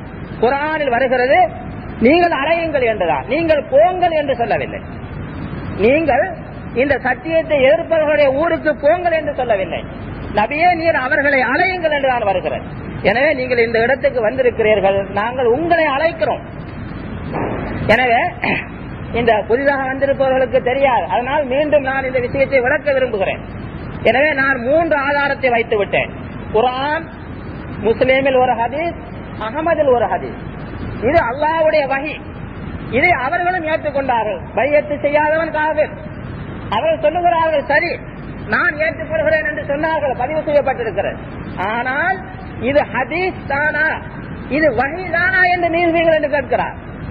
நான் தான் சொன்னேன் குர்ஆன் ஹதீஸ் என்று. நீங்கள் இது வஹி இல்லை என்று நிரூபித்தால் தான் பையத்து செய்யாதவன் முஸ்லீம் என்று வரும். எனவே இது நான் காட்டிய இந்த ஹதீஸ், இந்த இது வஹி இல்லை என்று நீங்கள் காட்டுங்கள், பார்க்கலாம். அப்படி இல்லாமல் நீங்கள் வேறு ஒரு தலையங்கத்துக்கு போக வேண்டாம். எனவே நீங்கள் இந்த அறிவிப்பாளர் பட்டியலில் இருப்பவர்கள் முஸ்லீம்களா காவிர்களா என்று கேட்கிறீர்களே, இது இரண்டாவது தலையங்கம். இது எங்களுடைய தலையங்கம் அல்ல. எங்களுடைய தலையங்கம் என்ன? நீங்கள் முஸ்லீம் இல்லை, அவ்வளவுதான். நீங்கள் ஏன் அவர்கள் யார் என்று கேட்கிறீர்கள்? அவர்கள் யார் என்பதை நான் விடையளிப்பதாக இருந்தால் நாம் தனியே பேசிக் கொள்வோம். அதற்காகத்தான் நாங்கள் இந்த உடன்படிக்கை செய்யும் போது, நாங்கள் உடன்படிக்கை செய்ய வந்தவர்களிடத்தில் கேட்டேன், நாங்கள் பி ஜெயலலிதாவின் அவர்களை தனியாக சந்திக்க வேண்டியிருக்கிறது. ஏனென்றால் இந்த குர்ஆன் சுன்னா என்று எழுதியிருக்கிறீர்களே, குர்ஆன் சுன்னா என்று முழு கூட்டமும் சொல்லுகிறது. ஆனால் அவர்கள் பின்பற்றுவது வேறொன்றை. குர்ஆன் சுன்னா என்று கூறிக்கொண்டு வேறொன்றை பின்பற்றுகிறார்கள். எனவே நீங்கள் எழுதியிருக்கிறது எனக்கு சந்தேகம் வருகிறது. எனவே பி ஜெயலலிதாவின் அவர்களை நான் தனியாக சந்திக்க வேண்டியிருக்கிறது என்று நான் அவர்களிடத்தில் கேட்டேன். அவர்கள் சொன்னார்கள், நான் அவர்களிடத்தில் போய் கேட்டுவிட்டு வருகிறோம். வந்து சொன்னார்கள், பி ஜெயலலிதாவின் அவர்கள் அப்படி தனியாக சந்திக்க முடியாது என்று சொல்லுகிறார், மேடையில் சந்தித்துக் கொள்வோம் என்று சொன்னார். உடனே நானும் சொன்னேன், அப்படி என்றால் நானும் சொன்னதாக சொல்லுங்கள், மேடையில் சந்தித்துக் கொள்வோம் என்று. எனவே அந்த இடத்தில் நான் இந்த சந்தேகத்தை தான் நான் அப்படி சொன்னேன். எனவே நீங்கள் தலையங்கத்தை விட்டு வெளியில் போகாதீர்கள். எங்களுடைய தலையங்க நீங்கள் முஸ்லீம் இல்லை, முஸ்லீம் இல்லை என்பதற்கு 3 ஆதாரம் வைத்து விட்டோம். இது வஹி. இது வஹி இல்லை என்றால் நீங்கள் சொல்லுங்கள், பார்க்கலாம். நீங்கள் நிரூபித்து காட்டுங்கள் இது வஹி இல்லை என்று. அப்படி நீங்கள் இது வஹி இல்லை என்று உங்களால் நிரூபிக்க முடியாமல் போனால் நீங்கள் இந்த இடத்திலே பையத்து செய்து முஸ்லீம் ஆக வேண்டும். அப்படி நீங்கள் முஸ்லீம் ஆகவில்லை என்றால் உங்களை நாங்கள் முபாஹலாவுக்கு அழைப்போம். நாங்கள் இந்த இடத்திலே சத்தியம் செய்து கொள்ள வேண்டும். இதற்கு பிறகுதான் ஒரு முடிவை அல்லாஹு தஆலா எங்களுக்கு காட்டுவான்.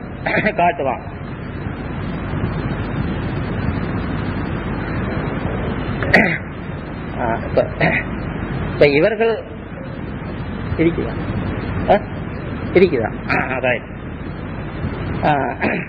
அடுத்து இங்க ஒரு சிக்கல். எங்களுடைய அடிப்படை இந்த, அதாவது முஸ்லீம்களுடைய அடிப்படை வஹி மட்டும்தான். வஹி என்று சொன்னால் வானத்தில் இருந்து வந்தது. உங்களுக்கு தெரியும், வஹி என்றால் வானத்தில் இருந்து வந்தது. இதை வேறுமாய் விளங்கிக் கொள்ளக்கூடாது. உங்களுக்கு தெரியும், இலங்கையில் ஒரு கூட்டம் இருந்தது. அவர்கள் குர்ஆன் மட்டும்தான் பின்பற்ற வேண்டும், ஹதீஸை பின்பற்ற மாட்டார்கள். அவர்களுக்கு அஹ்லுல் குர்ஆன் என்று சொல்லப்படும். அவர்கள் இந்த வஹி என்பது இந்த குர்ஆன் மட்டும்தான் என்று சொல்லிக் கொண்டிருந்தார்கள். ஆனால் வஹி என்பது குர்ஆனும் ஹதீஸும், இந்த இரண்டும் தான் இந்த முஸ்லிம்களுடைய அடிப்படை. இந்த இரண்டின் பால் தான் நாங்கள் அழைக்கிறோம் மக்களை. ஆனால் இந்த பி ஜெயலலிதாவின் அவர்களுடைய இந்த அடிப்படை குர்ஆன், இந்த வஹி அல்ல. இவர்கள் வஹி இல்லாத ஒன்றையும் சேர்க்கிறார்கள் என்பது நமக்கு தெளிவாக இப்போது விளங்குகிறது. என்ன அவர்களே சொல்லுகிறார்கள் வரலாறுகள். இந்த வரலாற்றை பின்பற்றுவது தெளிவான ஷிர்க், குஃப்ர். எனவே இந்த ஜமாஅத்துல் முஸ்லிமீனுடைய அடிப்படை கொள்கை, நபிமார்கள் கொண்டு வந்த அந்த அடிப்படை கொள்கை இரண்டும் ஒன்றுதான். அது என்ன? வஹியை மட்டும் பின்பற்றுவது. எனவே ஜெயலலிதாவின் அவர்களிடத்தில் நான் மீண்டும் கூறுகிறேன், நான் வஹியை உங்களுக்கு முன்னால் தந்து விட்டேன். இது வஹி இல்லை என்று நீங்க நிரூபியுங்கள், பார்க்கலாம். இல்லது சத்தியம் செய்வோம். அப்படி இல்லாமல் இந்த வஹியை உங்களுக்கு அறிவித்தவர்கள் இவர்கள் முஸ்லிம்களா காவிர்களா என்று என்னிடத்தில் கேட்க வேண்டாம். இது எங்களுடைய சப்ஜெக்டுக்கு அப்பாற்பட்ட ஒன்று. இது ஏனென்றால் இந்த ஹதீஸை அறிவித்தவர்கள் யார், இவர்கள் முஸ்லிம்களா இல்லையா என்று நான் சொன்னால் என்னை அவர்கள் பிடித்துக் கொள்வார்கள். அடுத்த பிடியில் அவர்கள் பிடிப்பார்கள். எப்படி? பி ஜெயலலிதாவின் கேட்பார்கள், இந்த பையத்து செய்யாதவன் காஃபிர் என்ற ஹதீஸிலே வந்திருக்கிற அறிவிப்பாளர் பட்டியல் ஒருவர் யஹ்யா என்று இருக்கிறார்.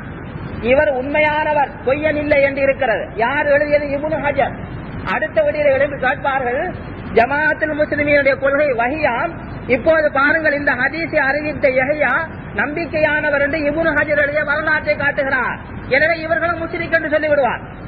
உங்களுக்கு விளங்குதா? அவர் பெரிய தந்திரவாதி, உங்களுக்கு தெரியாது. பி ஜெயலலிதாவின் அவர்கள் மக்களை மயக்குவார்கள். நல்ல எழுத்தாளர், அருமையான பேச்சு. ஆனா பெரும்பாலானவர்களை குறிப்பிட்ட சிறுக்குகள் என்று காப்பாற்றி இருக்கிறார். சில விதத்தில் சில சிறுக்குகள் இல்லை என்று சொல்லவில்லை.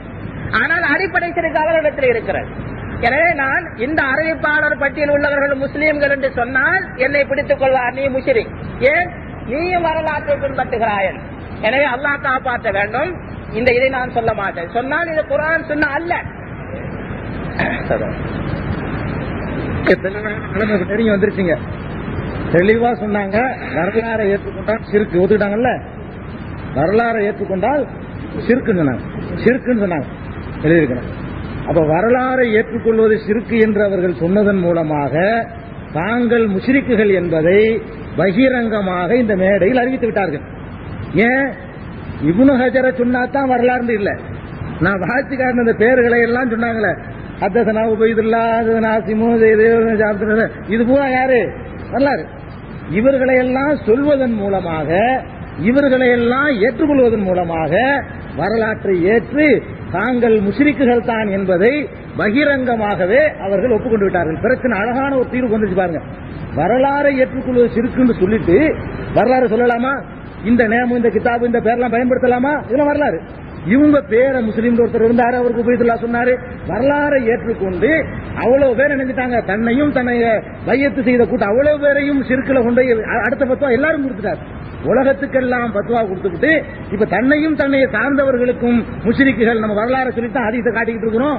அதனால வரலாறு சொல்றதும் சிறுக்கு, ஒன்னும் அகல குரானா போயிடணும், இல்லாட்டி முஷ்ரிக்குகள் ஆயிடணுங்கிற மாதிரியான ஒரு ரூட்டுக்கு இப்போதைக்கு வந்தாச்சு. தெளிவாயிடுச்சா பிரச்சனை? தெளிவாயிடுச்சா? வரலாறை ஏற்றுக்கொள்ள சிறுக்குன்னு சொல்லக்கூடிய ஆளுக்கு என்ன செய்யணும்? வரலாறு இல்லாத வகையில் ஹதீஸ் சொல்லணும். நான் பாக்குறேன், ஆரம்பத்திலிருந்து கவனிக்கிறேன், இவங்க நுபுவத்துக்கு தாவா செய்யறதுக்கு அந்த ஒரு அடி போடுறாங்களோ நினைப்பு வருது. எப்படி கேளுங்க, ஒரு விஷயத்தை சொல்லி 4.5 மணி நேரம் பதில் ஒண்ணு வரல. எப்படி பதில் வரல? அஷ்ஹது அன்னக ரசூலுல்லாஹ்னு சொல்லணுமா அப்படின்னு நம்ம கேட்டோம். அதாவது ரசூல் ஸல்லல்லாஹு அலைஹி வஸல்லம் போய் நீங்க தான் அல்லாஹ்வுடைய ரசூல் சஹாபாக்கள் சொன்னாங்க, அந்த மாதிரி அமீர்ட்ட போய் சொல்லணுமான்னு கேட்டோம். அப்படி எங்களுக்கு சொல்ல வேண்டியது இல்லைன்னு அவங்க சொல்லவும் இல்லை, அதுக்குரிய தலீல வைக்கவும் இல்லை. அப்ப என்னத்தை எதிர்பார்க்கிறாங்க? தான் அல்லாஹ்வுடைய ரசூலாகணும்னு எதிர்பார்க்கிறாங்க. ஒண்ணு, அந்த எண்ணம் உள்ளத்துல ஊடுருவிச்சு அந்த ரூட்டுக்கு மக்களை இழுத்துக்கிட்டு போறது தெளிவா தெரியுது. அடுத்தபடியாக வஹி வஹிங்கிறாங்க. வஹின்னா உங்களுக்கு வஹி வந்துச்சா? இல்லையே, இது வஹி, இது வஹின்னா வஹின்னு நீங்க காட்டக்கூடிய ஆள் தாரிக சிறப்பா இருக்கு. தாரிகை வச்சுக்கிட்டு வஹின்னு ப்ரூவ் பண்ண முடியுமா? தாரிகை எடுத்துட்டா சிறுக்கு. அப்ப சிறுக்கை செய்து கொண்டு இது வஹி வஹின்னா, அதாவது வஹிதான் சொல்வதன் மூலமாக இவங்க என்ன எதிர்பார்க்கிறாங்க? எந்த தாரிகம் இல்லாம நாங்க எதை வேண்டாலும் சொல்லுவோம், நீங்க ஏற்றுக்கொள்ளணும். ரசூலுல்லாஹ் சொன்னதா சொல்லுவோம், நீங்க ஒப்புக்கொள்ளணும். யார் சொன்னான்னு கேட்கக்கூடாது, எங்க இருக்குன்னு கேட்கக்கூடாது. எங்களுக்கு வஹி வருது என்பதுதான் அவங்களுடைய குறிக்கோள். 2 பாயிண்ட் வழங்குதா? ஒவ்வொரு விஷயத்திலையும் இது மாதிரி. அப்புறம் அதுக்கடுத்து என்ன செய்யறாங்க? தான் நுபுவத்துடைய ரூட்டை பாருங்க. முபாஹலாவுக்கு ரசூல் ஸல்லல்லாஹு அலைஹி வஸல்லம் அழைச்சாங்க இல்லையா? அது மாதிரி அவங்க இருக்கிற இடத்துல அழைப்பாங்க ரசூல். அவங்க புரியுதா? நீங்க எங்களை முஷ்ரிக்கு பத்துவா கொடுத்து இப்ப நீங்க வரலாற்றை ஏத்துக்கொண்டு நீங்க முஷ்ரிக்காய் போயிட்டீங்க. இப்ப நீங்க முஷ்ரிக்காய் போயிட்டீங்க உங்க வாதப்படியே. இப்ப பிரச்சனை என்ன? 2 பேரையும் முஷ்ரிக்கு, நீங்க எங்களையும் முஷ்ரிக்காக்கி நீங்க உங்களையும் முஷ்ரிக்காக்கிட்டீங்க. முஷ்ரிக்கு நாங்க மட்டும் இல்ல, சிரிக்க கூடாது, சிரிக்கு சிந்திப்பதற்கு. இப்ப என்னன்னு கேட்டா ரசூல்ல அழைச்சாங்களா, அது மாதிரி அவங்க அழைப்பாங்களா? ஏன் நாங்க உங்களை அழைக்க கூடாதா? நீங்க தானங்க எங்களை முஸ்லீம் இல்லன்னு சொல்றீங்க, நாங்களா சொல்லிட்டு இருக்கிறோம்? நாங்க முஸ்லீம்கள் எங்களை சொல்லிட்டு இருக்கிறோம், நீங்க முஸ்லீம்கள் உங்களை சொல்றீங்க. இதுல ஜட்ஜ்மெண்ட் பண்றதுக்கு அவர் ரசூலுடைய அந்த தனக்கு வச்சுக்கிறாராம். ரசூல் அழைச்ச மாதிரி அவர் அழைச்சுதான் நம்ம வரணுமா? ஏன் நாங்க அழைச்சு நீங்க வரக்கூடாதா? நாங்களும் முஸ்லீம் தானே, நாங்க அழைக்கிறோம் வாங்க, நாங்க முஸ்லீம் எங்களுக்கு நாங்க சொல்லிக் கொள்றோம், நீங்க உங்களுக்கு முஸ்லீம் சொல்ற மாதிரி நீங்க உங்களை முஸ்லீம் வேற சொல்லிக்கிட்டீங்க. அதனால இந்த பேச்செல்லாம் பேசக்கூடாது. இதுல 2 பேர் அந்த ஜட்ஜ்மெண்ட். நான் கேட்கிறேன், உங்களை ரசூல் நாங்க ஏத்துக்கிட்டா ஏன் விவாதம்? முபாலாக்கு வர்றோன்னு ஒத்துக்கிட்ட உடனே நீங்க நபி நாங்க ஏத்துக்கிட்டோமே, உங்க அழைப்பை ஏத்துக்கிட்டு இங்க நாங்க முபாலாக்கு வந்துட்டாலே என்னவாச்சு? நீங்க தான் இஸ்லாத்துல அழைக்கக்கூடிய ஆளு, நாங்க இஸ்லாத்துக்கு வெளியே உள்ள ஆண்டாயிருந்தேன். அது ஒண்ணு. அதனால இந்த பேச்சு பேசக்கூடாது. நீங்க முஸ்லீம்ங்கிற தலீல் மூலமா ப்ரூவ் பண்ணி காட்டி விட்டு அப்புறம் என்ன செய்யணும்? இப்ப வாங்க முபாஹலாக்குன்னு கேளுங்க, அதான் பேச்சு. அதனால அழைக்க நபியுடைய ஸ்டேஜ் எதிர்பார்க்கறாங்க பாருங்க. ஒவ்வொரு விஷயத்திலையும் நேர போய் அவங்கள்ட்ட இஸ்லாத்தை ஏத்துக்கணும். நபி வஹி தாரிக இல்லாம தானா முடிவு பண்ணுவாங்க. தாரிகெல்லாம் தேவை கிடையாது, தானா ரசூல் ஸல்லல்லாஹு அலைஹி வஸல்லம் சொன்னாங்கன்னு சொல்ல வேண்டியதான். என்ன பாண்டு கேட்டா வஹி. வஹி உனக்கு எப்படி தெரியும்? அதை கேட்காத. வஹி அப்படின்னா தனக்கு வகைக்கு சொந்தம் கொண்டாடக்கூடியது.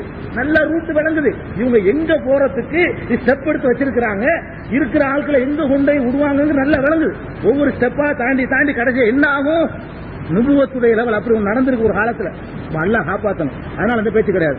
அதனால எதுக்கு சொல்றேன்னு கேட்டா, அது ஒண்ணு விவாதத்துல நான் மாற்றிக்கொள்வேன் ஒரு வார்த்தை சொன்னார். இப்படி நான் சொல்லிவிட்டால் மாற்றிக்கொள்வேன், இதை மாற்றிக்கொள்ள கூடாதுங்கிறதுக்கு தான் தவிர்க்க விளங்குதா? உண்மையா இல்ல, இப்படி நான் பதிலை சொல்லிவிட்டால் நான் மாற்றிக்கொள்வேன். அப்ப மாற்றிக்கொள்ளக்கூடிய ஒரு பாயிண்ட் இருக்கிறதுனாலதான் இந்த கேள்வியை திரும்ப திரும்ப தெளிவா அழுத்தமா கேட்டும் கூட பதில் சொல்லாம இருக்கிறார். மாற்றிக்கொள்ள கூடாதுங்கிறதுக்கு. மாற்றிக்கொள்வேன் பயப்படுற ஆள் யாரா இருக்கணும்? அங்க இருக்கு சொல்ல முடியல, என்னமோ ஒரு வீக் இருக்குது, அதை தான் வாக்கு மூலமாக தந்து கொண்டார். மாற்றிக்கொள்வேங்கிற பயத்தினாலதான். அதனால இந்த எந்த ஒரு பிரச்சனைக்கு இல்லாம தாரிகை என்ற ஹதீஸ்ல அவர்கள் பயன்படுத்தினதன் மூலமாக இப்ப விவாதம் ஜெயினுல் ஆபிதீன் காபிராங்கிறதுக்கு ஜட்ஜ்மெண்ட் இப்ப என்னன்னு கேட்டா, அவர் தன்னையே முஷ்ரிக் என்று தீர்ப்பளித்துக் கொண்டார். ஏன் இந்த முஸ்லிமும் அவர் இவரெல்லாம் சொன்னார்னு ஒரு ஹதீஸை பயன்படுத்தி, அதுல தாரிகை பயன்படுத்தி, அந்த ஆட்கள் பேரை பயன்படுத்தி, வரலாறை ஏற்றுக்கொண்டு தனக்குத்தானே முஸ்லிக் பத்வா கொடுக்கிற நிலையில தான் இந்த அமருடைய இந்த லெவல் நின்று கொண்டிருக்கிறது. அடுத்தபடியாக நம்ம பார்க்கலாம். நான் கேட்கிறேன், அதாவது பையத்து செய்யாதவன் காபிர் என்று நபி சொன்ன ஹதீஸை நான் சொன்னேன். இப்படி சொன்ன ஒருவன் நான் நபி என்றால் உயர்த்தப்பட்ட கபர்களை தரைமட்டமாக்குங்கள் என்று பேசுகிறார். இவர் நபியா? குர்ஆன் ஹதீஸ் பிதஅத் செய்யக்கூடாது என்று சொல்லுகிறார். இவர் நபியா என்று கேட்கிறேன். எனவே மக்களை அதாவது திசை திருப்பக்கூடிய வார்த்தைகள் இங்கு பாவிக்க வேண்டிய தேவையில்லை. எது ஹக்கு எது பாத்தில் என்பதை இங்கு நிரூபிக்க வேண்டும்.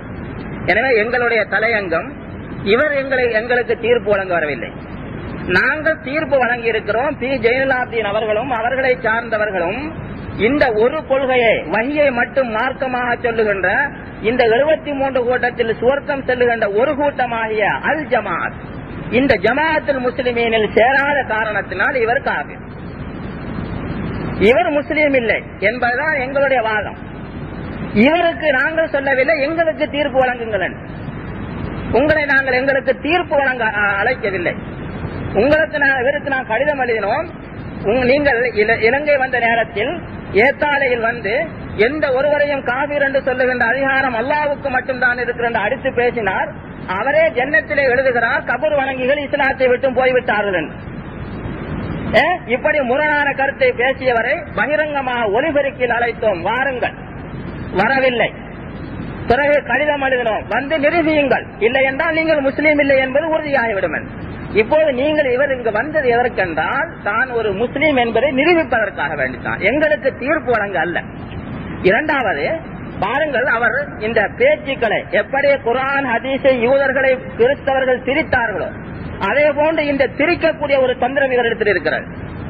இப்போது இந்த விருதியை 10 நிமிடத்தில் சொன்னார்கள், இவர்களும் முஸ்லிம்கள், இந்த ஜமாஅத்துல் முஸ்லிமீன் முஸ்லிம்களாகி விட்டார்களா, நாம ஏற்றுக்கொண்டோமா, இதற்காக இவர்களை நாம் இந்தியாவில் இருந்து அழைத்தோம், எங்களுக்கு தீர்ப்பு வழங்க. காபிர்கள் முஸ்லிம்களை பார்த்து வழிகாடுகள் என்றுதான் சொல்லுவார்கள். இது ஆச்சரியப்படுவதற்கு ஒன்றில்லை. எனவே எங்களுக்கு தீர்ப்பு வழங்க நாம் இவரை அழைக்கவில்லை. அவர் சொல்லுகிறார், நாங்கள் சரித்திரத்தை ஏற்றுக்கொண்டு விட்டோமா, புதிய ஒரு கண்டுபிடிப்பு, சரித்திரத்தை ஏற்றுக்கொண்டு விட்டார்கள், எனவே இவர்கள் முஸ்லிம்கள். யார் சரித்திரத்தை ஏற்றுக்கொண்டது? இந்த சரித்திரத்தை ஏற்றுக்கொள்பவன் காபிர் அல்லவா உங்களுக்கு நாங்கள் தீர்ப்பு வழங்கி இருக்கிறோம். எனவே இந்த சரித்திரத்தை ஏற்றுக்கொள்ள கூடாது என்றுதான் நாம் கூறினோம். அவராக ஒன்றை எடுத்து ஹத்தசனா ஹத்தசனா என்று வாசித்து விட்டு இதை இவர்கள் ஏற்றுக்கொண்டார்கள். முஸ்லீமில் வந்திருக்கிறது என்று சொல்லிவிட்டோமா, இது வரலாறு. இந்த குர்ஆன் யாருடைய? இப்போது இருக்கின்ற இந்த குர்ஆன் அவரிடத்தில் கேளுங்கள், அவரே சொல்வார் முஸ்ஹப் உஸ்மானி, முஸ்ஹப் உஸ்மானி உஸ்மான் ரலியல்லாஹு அன்ஹு அவருடைய குர்ஆன். அப்படி என்றால் அவர்கள் உண்டாக்கினதா? அல்லாஹ்வுடைய கலாம். அதே போன்று புகாரில் ஒரு ஹதீஸ் வந்திருக்கிறது என்றால் இது புகாரியுடையதா, வரலாறா? அதாவது மக்களை திசை திருப்பக்கூடாது. எனவே எங்களுடைய தலையங்கத்தோடு நின்று கொள்ளுங்கள். நாங்கள் செய்த உடன்படிக்கை என்ன? அவர்களே எழுதியிருக்கிறார் உடன்படிக்கை. அதாவது இந்தியாவை சேர்ந்த பி ஜெயினுல் ஆபிதீன் அவர்கள் காபிர்களாகிவிட்டார்கள் என்று இலங்கை ஜமாஅத்துல் முஸ்லிமின் சார்பாக உமர் அலி சொல்லுகிறார். நாங்கள் காபிர்கள் என்பதை நிரூபிக்க வேண்டும். இதுதான் தலையங்கம். இதை நிரூபிப்பதற்கு ஆதாரமாக அவர்கள் எழுதியிருக்கிறார்கள். நாங்கள் அதில் ஒப்ப வைத்திருக்கிறோம். குர்ஆனையும் சுன்னாவையும் ஆதாரமாக காட்ட வேண்டும். இந்த அடிப்படையில் நாங்கள் தலையங்கத்தோடு நின்று கொள்ள வேண்டும். எனவே மீண்டும் எங்களுடைய வாதம் என்னவென்றால், தமிழ்நாடு அல் ஜன்னத் பத்திரிகை ஆசிரியரும் அவரை சார்ந்தவர்களும் இயக்கத்தவர்களும் முஸ்லிம்கள் இல்லை. என்ன காரணம்? 3 ஆதாரங்களை முன்வைக்கிறோம். 42:13 அல்லாஹு தஆலா கூறுகிறான், அன் அகீமுத்தீன வலா ததஃபர்ரகு, நீங்கள் அல்லாஹ்வுடைய தீனை நிலைநாட்டுங்கள், பிரியாதீர்கள். இதிலே சேருபவர்கள் பையத்து செய்து முஸ்லீமாகி விடுகிறார்கள். இதில் சேராமல் பிரிந்திருப்பவர்கள் பையத்து செய்யவில்லை. எனவே நபி சொன்னார்கள் 72 கூட்டத்தில் 72 நரகம், 1 சுவர்க்கம். அது அல் ஜமாத். இந்த பிரிவு காலத்தில் தல்ஜமு ஜமாஅத்துல் முஸ்லிமீன், அந்த முஸ்லிம் கூட்டத்தை பிடித்துக் கொண்டார்கள். அந்த கூட்டம் நாங்கள் தான் என்று அடித்து சொல்லுகிறோம். அந்த கூட்டம் நாங்கள் தான். எங்களுடைய பணி இந்த இகாமத்து தீன், அல்லாஹ்வுடைய தீனை நிலைநாட்டுவது, பிரியக்கூடாது. இந்த கூட்டம் நாங்கள். ஆனால் நீங்கள் அல்ல, உங்களுக்கு சொல்ல முடியாது. நீங்கள் சொன்னால் உங்களில் சேராதவர்களுக்கு ஆதரவு என்று சொல்ல வேண்டும். நீங்கள் சொல்வதில்லை. உங்களிடத்தில் எல்லோரும் முஸ்லிம்கள் தான். எனவே இந்த கூட்டம் நாங்கள் என்று சொல்லுகிறோம். நீங்கள் எங்களுடைய கூட்டத்தில் சேரவில்லை, பையத்து செய்யவில்லை. எனவே நீங்கள் முஸ்லீம் இல்லை. இதற்கு ஆதாரம் இந்த முதலாவது ஆயத், குர்ஆன் ஆயத். கபுர அலல் முஷ்ரிகீன மா ததூஹும் இலை. நபியே, நீர் எந்த ஒன்றின்பால் இவர்களை அழைக்கின்றீரோ, இப்போது நாம் அழைக்கின்றோம் பி ஜெயலலிதா அவர்களை, வாருங்கள் மார்க்கத்தை நிலைநாட்டுவோம், பிரியக்கூடாது. இந்த அழைப்புக்கு யார் வரவில்லையோ அவர்கள் முஷ்ரிக்குகள் என்று அல்லாஹ் குர்ஆனில் கூறுகிறார். கபுர அலல் முஷ்ரிகீன மா ததூஹும் இலை. எந்த ஒன்றின்பால் நீர் அழைக்கின்றீரோ அது முஷ்ரிக்குகளுக்கு பாரமாக இருக்கும். இரண்டாவது நாம் சொன்னோம், இப்படி ஒரு முஸ்லிம் ஜமாத் இருக்கும் போது அதில் சேராமல் வெளியில் இருப்பவர் தொழுதாலும் நோன்பு படித்தாலும் அவர் முஸ்லீம் என்று சொன்னாலும் நரகமே. எவர் அந்த முஸ்லிம் ஜமாத்திலிருந்து ஒரு ஜான் வெளியேறினால் இஸ்லாத்தின் வளையத்தை கழுத்திலிருந்து கலந்திருந்து விட்டார். அடுத்தது இவர் பையத்து செய்யவில்லை. இந்த ஜமாத் மன் மாத்த வலைசவி உனக்கு பையத்துன் மாத்த மீதத்தன் ஜாஹிலியா, எவருடைய கழுத்தில் பையத்து இல்லையோ அவர் காபிர், காபிராக மரணிப்பார், ஜாஹிலியத்தில் மரணிப்பார். இதுதான் எங்களுடைய ஆதாரம். இது குர்ஆன் சுன்னா. இப்போது நாங்கள் பி ஜெயலலிதா அவரிடத்தில் கேட்பது என்னவென்றால், நீங்கள் சொல்லுகிறீர்கள் முஸ்லிம் என்று, நீங்கள் முஸ்லிம் என்று சொல்லுகிறீர்கள், நீங்கள் நிரூபியுங்கள் பையத்து செய்யாத ஒருவர் முஸ்லிம், பையத்து செய்யாத ஒருவர் முஸ்லிம், நபியுடைய காலத்தில் பையத்து செய்யாத ஒருவர் முஸ்லிமாக இருந்திருக்கிறார் என்று குர்ஆன் சுன்னாவில் ஆதாரம் காட்டுங்கள். இப்படி நீங்கள் ஒரு ஆதாரம் குர்ஆன் ஹதீஸில் காட்டிவிட்டால் எப்படி? நபியுடைய காலத்தில் பையத்து செய்யாத ஒருவர் முஸ்லீமாக இருந்தார் என்றும், அல்லது இந்த பையத்து இல்லாமல் மரணிப்பவன் காபிராக மரணிப்பான் என்ற ஹதீஸை மாற்றக்கூடிய வேறொரு மன்சூக் நாசிர் வந்தால் காட்டுங்கள், பார்க்கலாம். இப்படி காட்டினால் நீங்கள் முஸ்லிம். ஆனால் உங்களால் மறுமை நாள் வரைக்கும் காட்ட முடியாது. ஏனென்றால் குர்ஆன் ஹதீஸ் சொல்லுகிறது பையத்து செய்யாதவன் காபிரன். எனவே எங்களுடைய வாதம் இதுதான். நாங்கள் 3 ஆதாரத்தை வைத்து விட்டோம். ஒன்று குர்ஆன், அடுத்தது 2 ஹதீஸ், நபியுடைய சுன்னா. இது 2ம் அல்லாஹ்வுடைய வஹி. வஹியை நாங்கள் உங்களுக்கு ஆதாரம் காட்டிவிட்டோம். நீங்கள் இப்போது காட்டுங்கள் பையத்து செய்யாதவன் முஸ்லிம். அவ்வளவுதான். அன்பிற்குரிய சகோதரர்களே, இப்போது நாம் இந்த விவாத அரங்கத்தினுடைய 2வது கட்டத்திலே இருக்கிறோம்.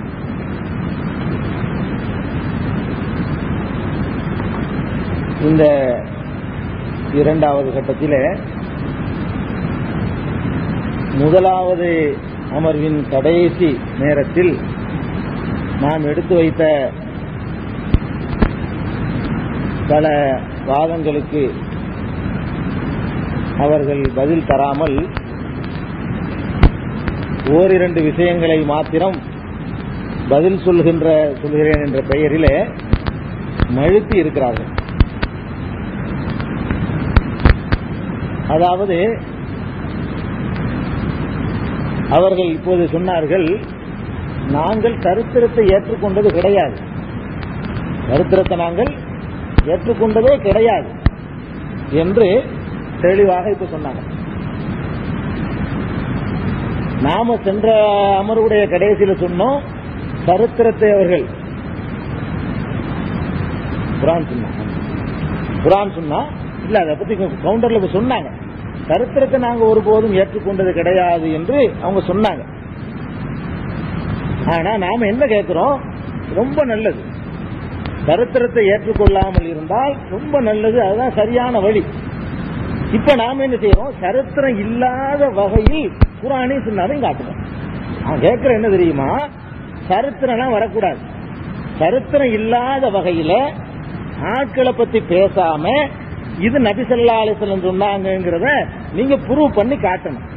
அப்படி இல்லாம அவங்க சொன்னாங்க, இவங்க சொன்னாங்க, அந்த முஸ்லீம்ல இருக்கு, இதுல இருக்கு நீங்க சொன்னீங்க. அந்த அறிவிப்பாளர் பெயர்களை எல்லாம் கூட முஸ்லீம்ல இருக்கும். எந்த முஸ்லீம்ல இருந்து எடுத்து காட்டுறீங்களோ அந்த முஸ்லீம்ல அவர் சொன்னாரு, இவர் சொன்னாரு, இவர் சொன்னாரு இருக்குது. அதைத்தான் நீங்க எடுத்து காட்டிருக்கிறீங்க. ஒன்னு தெளிவா சொல்லுங்க, இந்த ஆட்களை பத்தி பேசவே கூடாதுன்னு சொன்னா அந்த ஆட்கள் சரித்திரம் என்று சொல்லப்படக்கூடிய அந்த ஆட்கள் இருக்காங்களா இல்லையா, அவங்க வழியாக வந்த ஹதீசுகளை சொல்லாதீங்க. சுண்ணாவை சொல்லுங்கள். தலையங்கத்தை மாறவே இல்லை, தலையங்க மாறாம நான் சொல்றேன். இங்க ஆதாரமாக சுண்ணாவை, பியூர் சுண்ணாவை வையுங்கள், தாரீகை வைக்காதீர்கள். தாரீகை நீங்க வச்சிருக்கீங்கல்ல, நான் குற்றம் சாட்டுறேன். தாரீகை நீங்க ஆதாரமா காட்டி புட்டீங்க, நான் குற்றம் சாட்டுறேன். தலைப்பை விட்டு மாறி போனது யாருன்னா நீங்க தான் மாறி இருக்கீங்க. எப்படி சுண்ணாவை காட்டணும், சுண்ணாண்டா என்ன, நபி ஸல்லல்லாஹு அலைஹி வஸல்லம் சொன்னாங்கங்கறத மாத்திரம் நீங்க சொல்லுங்க. அது எப்படி வந்துச்சுங்கறத நீங்க ப்ரூவ் பண்ணுங்க. நீங்க தான் என்ன சொல்றீங்க, நபி ஸல்லல்லாஹு அலைஹி வஸல்லம் சொன்னாங்க, அத முஸ்லிம் இமாம்ங்கற ஒருத்தர் பதிவு பண்ணாரு, அவருக்கு அவர் சொன்னாருங்கற விஷயங்களை எடுத்து வச்சது நீங்க தானே தவிர டாபிக்கை தாண்டி சுண்ணாவை தாண்டி போனது நீங்க தான். அதனால டாபிக்கை நம்ம தாண்டியே போகல, நீங்க போனதுனால அது கேள்விதான் கேட்கிறோம். ஏங்க சுண்ணாவை சொல்றதை விட்டுட்டு நீங்க முஸ்லீம்ங்கிற ஒரு ஆள் 200 வருஷத்துக்கு பின்னாடி பிறக்கிறவரு, அவருக்கு அதுக்கு பிறகு அந்த புஸ்தகத்தை எழுதுறாரு, அந்த புஸ்தகத்துல இருக்கு நீங்க எடுத்து காட்டுறீங்க. 200 முஸ்லீம்ங்கிற ஒரு புஸ்தகம் இருக்குது, நபி ஸல்லல்லாஹு அலைஹி வஸல்லம் வஃபாத்துக்கு 200 வருஷத்துக்கு பிந்தி உள்ளது. 200 வருஷத்துக்கு பிந்தி உள்ள அந்த புஸ்தகத்துல உள்ளது நபிதான் சொன்னாங்கிறது நீங்க காட்டினீங்கன்னா நீங்க சரித்திரம் பேசாம வேற என்ன பேசுறீங்க சொல்லுங்க. இது சரித்திரம் இல்லையா, நபி ஸல்லல்லாஹு அலைஹி வஸல்லம் சொன்னாங்கன்னு சொல்றீங்க. யாருங்க எப்படிங்க நீங்க கண்டுபிடிச்சீங்க, இந்த முஸ்லீம்ங்கிற புஸ்தகத்தில் இருக்குங்கிறீங்க. முஸ்லீம்ங்கிற புஸ்தகம் என்னன்னு விவரிக்க போனா அது 200 வருஷத்துக்கு பிந்தி உள்ளது. அப்ப நீங்க தானே சரித்திரத்தை பேசிருக்கீங்க, சரித்திரம் பேசாம இதை நீங்க வைக்கலையே. நாங்க உண்வான தாண்டவே கிடையாது, நாங்க தான் சொல்றோம் பியூரா எடுத்து வைங்க. உண்வான தாண்டி போய் சரித்திரத்தை பேசாதீங்க. சரித்திரம் இல்லாத வகையில் பியூரான வகையில் குர்ஆனையும் சுன்னாவையும் எடுத்து வையுங்க. இவர் சொன்னார், அவர் சொன்னார், அந்த புஸ்தகம் இந்த புஸ்தகங்கிறத பேசக்கூடாது நாங்க சொல்றோம். அதனால சரித்திரத்தை எடுத்து சொல்லி தலைப்பிலிருந்து மாறி போனவங்க நாம சரித்திரத்தை எடுத்து வைக்கிறோம் சொல்லுவது விந்தையா இருக்கு.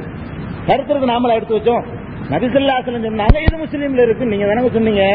நபி ஸல்லல்லாஹு அலைஹி வஸல்லம் சொன்னாங்க, இது இப்னு உமர் அறிவிக்கிறார், நீங்க தானே சொன்னீங்க. அப்ப இவங்க எல்லாம் யாரு, சரித்திரமா இல்லையா? அப்ப சரித்திரத்தை எடுத்து வைக்காம ஒரு சுண்ணாவை நீங்க எடுத்து காட்டணும். அல்லது நீங்க என்ன செய்யணும், சரித்திரத்தை வைத்துத்தான் சுண்ணாவே முடிவு செய்யணும்னு ஒத்துக்கொள்ளணும். இதான குழப்பமற்ற ஒரு தெளிவான முடிவுக்கு வாங்கன்னு தான் நாங்க உங்களை அழைக்கிறோம். சின்ன ஒரு விளக்கத்தை உங்களுக்கு சொல்றேன் பாருங்க. அந்த அவங்க எடுத்து வச்ச அந்த செய்தி இருக்கு பாருங்க, பையத் இல்லாமல் இருந்தால் ஜாகிலியத்தான மரணம் அடைவார். இந்த செய்திய ஆரம்பத்தில் நீங்க பார்த்துட்டு வாங்க. வேடிக்கை, அதாவது அதுல பாதி ஏற்றுக்கொள்வார்களாம், மறுபகுதி ஏற்றுக்கொள்ள மாட்டார்களுக்காக சொல்றேன். அதுல இப்னு உமர்ங்கிற அந்த சஹாபி இப்னு முத்தீஇ என்ற ஒருவரை சந்திக்க போறார். அது வருது, அந்த எந்த ஹதீஸ் அவங்க எடுத்து வைக்கிறாங்களோ அதனுடைய முற்பகுதியில வருது. இப்னு முத்தீஇங்கிற ஆளை சந்திக்க போறார். சந்திக்க போன உடனே இப்னு முத்தீஇ என்பவர் ஒரு தலையணை எடுத்து போட்டு உட்காருங்க அப்படிங்கிறார். அப்ப இப்னு உமர் சொல்றாங்க, நான் உட்கார்றதுக்கு வரல, நான் உம்மிடத்துல எதுக்கு வரல, உட்கார்ந்துட்டு போறதுக்கு வரல, நபி ஸல்லல்லாஹு அலைஹி வஸல்லம் அவங்கள்ட்ட கேட்ட ஒரு செய்தியை உன்னிடத்துல சொல்லிட்டு போறதுக்கு வந்தேன் அப்படிங்கிறார். சொல்லிட்டு இந்த செய்தியை சொன்னதாகத்தான் அந்த நூல்ல இருக்குது. இப்ப இந்த செய்திகள் இந்த ரூட்ல தான் வந்திருக்குது. இப்னு உமர் ஒருத்தர் அங்க வர்றார், இப்னு முத்தீஇ ஒருத்தர் வர்றார். அப்ப அதையெல்லாம் வைத்து நம்ம அலசக்கூடிய நேரத்துல இந்த இப்னு முத்தீஇ யாருன்னு பார்க்கணுமா பார்க்க கூடாதா? இப்னு உமர்ங்கிறவர் ஒரு நபித்தோழர் தானான்னு பார்க்கணுமா பார்க்க கூடாதா? நபித்தோழரா இருந்தா தானே அது நபித்தை கேட்டிருக்க முடியும். அப்ப இப்னு முத்தீன்னு ஒரு ஆளை போய் சந்திக்கிறார், அவர் யார், உண்மையில இருந்தவரா இல்லையா பார்க்கணுமா இல்லையா? நீங்க அந்த சம்பவத்தை முழுசா எடுத்து வச்சீங்கன்னா அதுல உள்ள எல்லாத்தையும் அலச வேண்டி வரும். அது என்னென்ன அலசுனா கதை வேற மாதிரி போகுது. இப்னு முத்தி என்பவர் என்னன்னு கேட்டா முஆவியாவுடைய காலத்து தாரீகும்பாங்க. அதுல ஒரு பகுதி தான் இது இப்னு முத்திலாம் வர்றாரு, அதை ஏற்றுக்கொள்வாங்க. அப்ப இப்னு முத்தி சரித்திரம்பாங்க. இப்னு முத்தி என்பவருக்கு யஸீதுடைய மரணத்திற்கு பிறகு இன்னொருவர் கலீஃபா ஆகிறார், ஆக்கப்படுறார். அவருக்கு எல்லாரும் போய் பையத்து செய்யறாங்க, இப்னு உமர் உள்பட. நல்லா கவனி, ஆட்சியாளருக்கு மோசமான ஆட்சியாளர்னு சொல்லப்படக்கூடிய ஒரு ஆட்சியாளருக்கு அந்த நேரத்தில் இப்னு முத்தி என்பவருக்கு போட்டி கலீஃபாவாக அவரை மதீனாவுக்கு நியமிக்கப்படுறார். இப்னு முத்தி என்பவர் அங்க ஒரு கலீஃபா, இங்க ஒரு கலீஃபா. அந்த யஸீதுடைய மகன் தவறான ஒரு நடத்தை உள்ளவர்.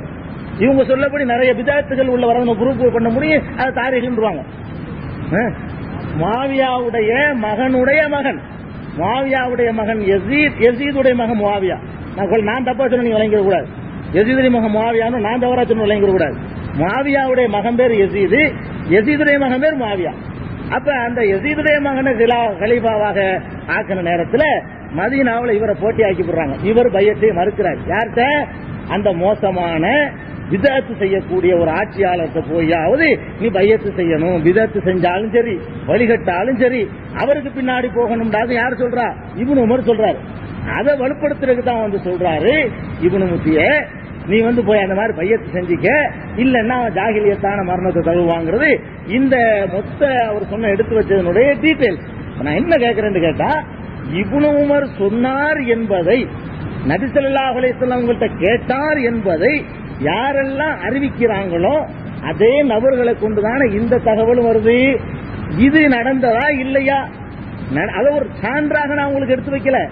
அப்படி ஒரு நிகழ்ச்சி நடந்ததா இல்லையான்னு ஒப்புக்கொள்ளணுமா இல்லையா? அதை ஒப்புக்கொள்வதில்லை. அதாவது இதை ஹதீஸ் நிரூபிக்கிறதுக்கு மாத்திரம் என்ன செய்வாங்க, முஸ்லீம்ல இருக்கும்பாங்க. மற்ற விஷயத்துக்கு வரும்போது மறுப்பாங்க. அடுத்து பாருங்க, சின்ன சாம்பிள் சொல்றேன். பெருமானார் ஸல்லல்லாஹு அலைஹி வஸல்லம் அவங்க ஃபாத்திமா ரலியல்லாஹு அன்ஹா அவங்கள பற்றி ஒரு அழகான முன்னறிவிப்பு சொன்னாங்க. என்ன முன்னறிவிப்பு? ஃபாத்திமா ரலியல்லாஹு அன்ஹா அவங்கள நோக்கியே சொன்னாங்க, அமா தர்லைன அன்தகூனி சய்யிதத்து நிசாஇ அஹ்லில் ஜன்னah, சொர்க்கத்து பெண்களுக்கெல்லாம் தலைவியாக இருக்கக்கூடிய அந்த வாய்ப்பில் உனக்கு திருப்தி இல்லையா கேட்கிறாங்க. நல்லா கவனிக்க வேண்டிய பாயிண்ட்டுங்க. இது ரசூல் ஸல்லல்லாஹு அலைஹி வஸல்லம் சொன்னது, புகாரில இருக்குது, தனதோட வச்சிருக்கோம். அதாவது ரசூல் ஸல்லல்லாஹு அலைஹி வஸல்லம் யார்கிட்ட சொல்றாங்க? ஃபாத்திமா ரலியல்லாஹு அன்ஹா அவங்கள்ட்ட சொல்றாங்க, சுவர்க்கத்து பெண்களுக்கெல்லாம் தலைவியாக இருக்கக்கூடிய ஒரு வாய்ப்பு உனக்கு திருப்தி அளிக்கவில்லையா கேட்கிறாங்க. அது ஒரு நீண்ட ஹதீஸின் ஒரு பகுதி. மீதி பகுதியை மறைச்சோண்ட அர்த்தம் இல்ல, அதுல ஒரு பாயிண்ட், இது எதிரான பாயிண்ட் ஒண்ணும் இல்ல. அதுக்காக அந்த குறிப்பிட்ட இந்த பகுதியை மட்டும் சொல்றேன். இப்ப ஃபாத்திமா ரலியல்லாஹு அன்ஹா சிரித்து கொண்டே வந்துட்டாங்க. இது ஒரு சஹீஹான ஹதீஸ். இப்ப நபி ஸல்லல்லாஹு அலைஹி வஸல்லம் யார சொர்க்கத்து பெண் என்று மாத்திரம் சொல்லல, சொர்க்கத்து பெண்களுக்கு தலைவி என்று சொன்னார்களோ அந்த ஃபாத்திமா ரலியல்லாஹு அன்ஹா, சொர்க்கத்து பெண்களுடைய தலைவி என்று சொன்ன அந்த ஃபாத்திமா ரலியல்லாஹு அன்ஹா அவர்கள் அபூபக்கர் சித்தீக் ரலியல்லாஹு அன்ஹுடைய ஆட்சி காலத்தில் 6 மாத காலம் உயிரோட இருந்து 6 மாத காலமும் அவருக்கு பையத்தும் செய்யாமல் அபூபக்கரோட பகைத்துக் கொண்டு பேசக்கூட செய்யாமல் வஃபாத் ஆகுறாங்க. இதுவும் சஹீஹுல் புகாரில இருக்கு. பேசக்கூட இல்லையா ஃபாத்திமா ரலியல்லாஹு அன்ஹா அவர்கள் அபூபக்கருக்கு பையத்தும் செய்யல, அவங்களோட பேசவும் செய்யல மௌத்தா போற வரைக்கும்.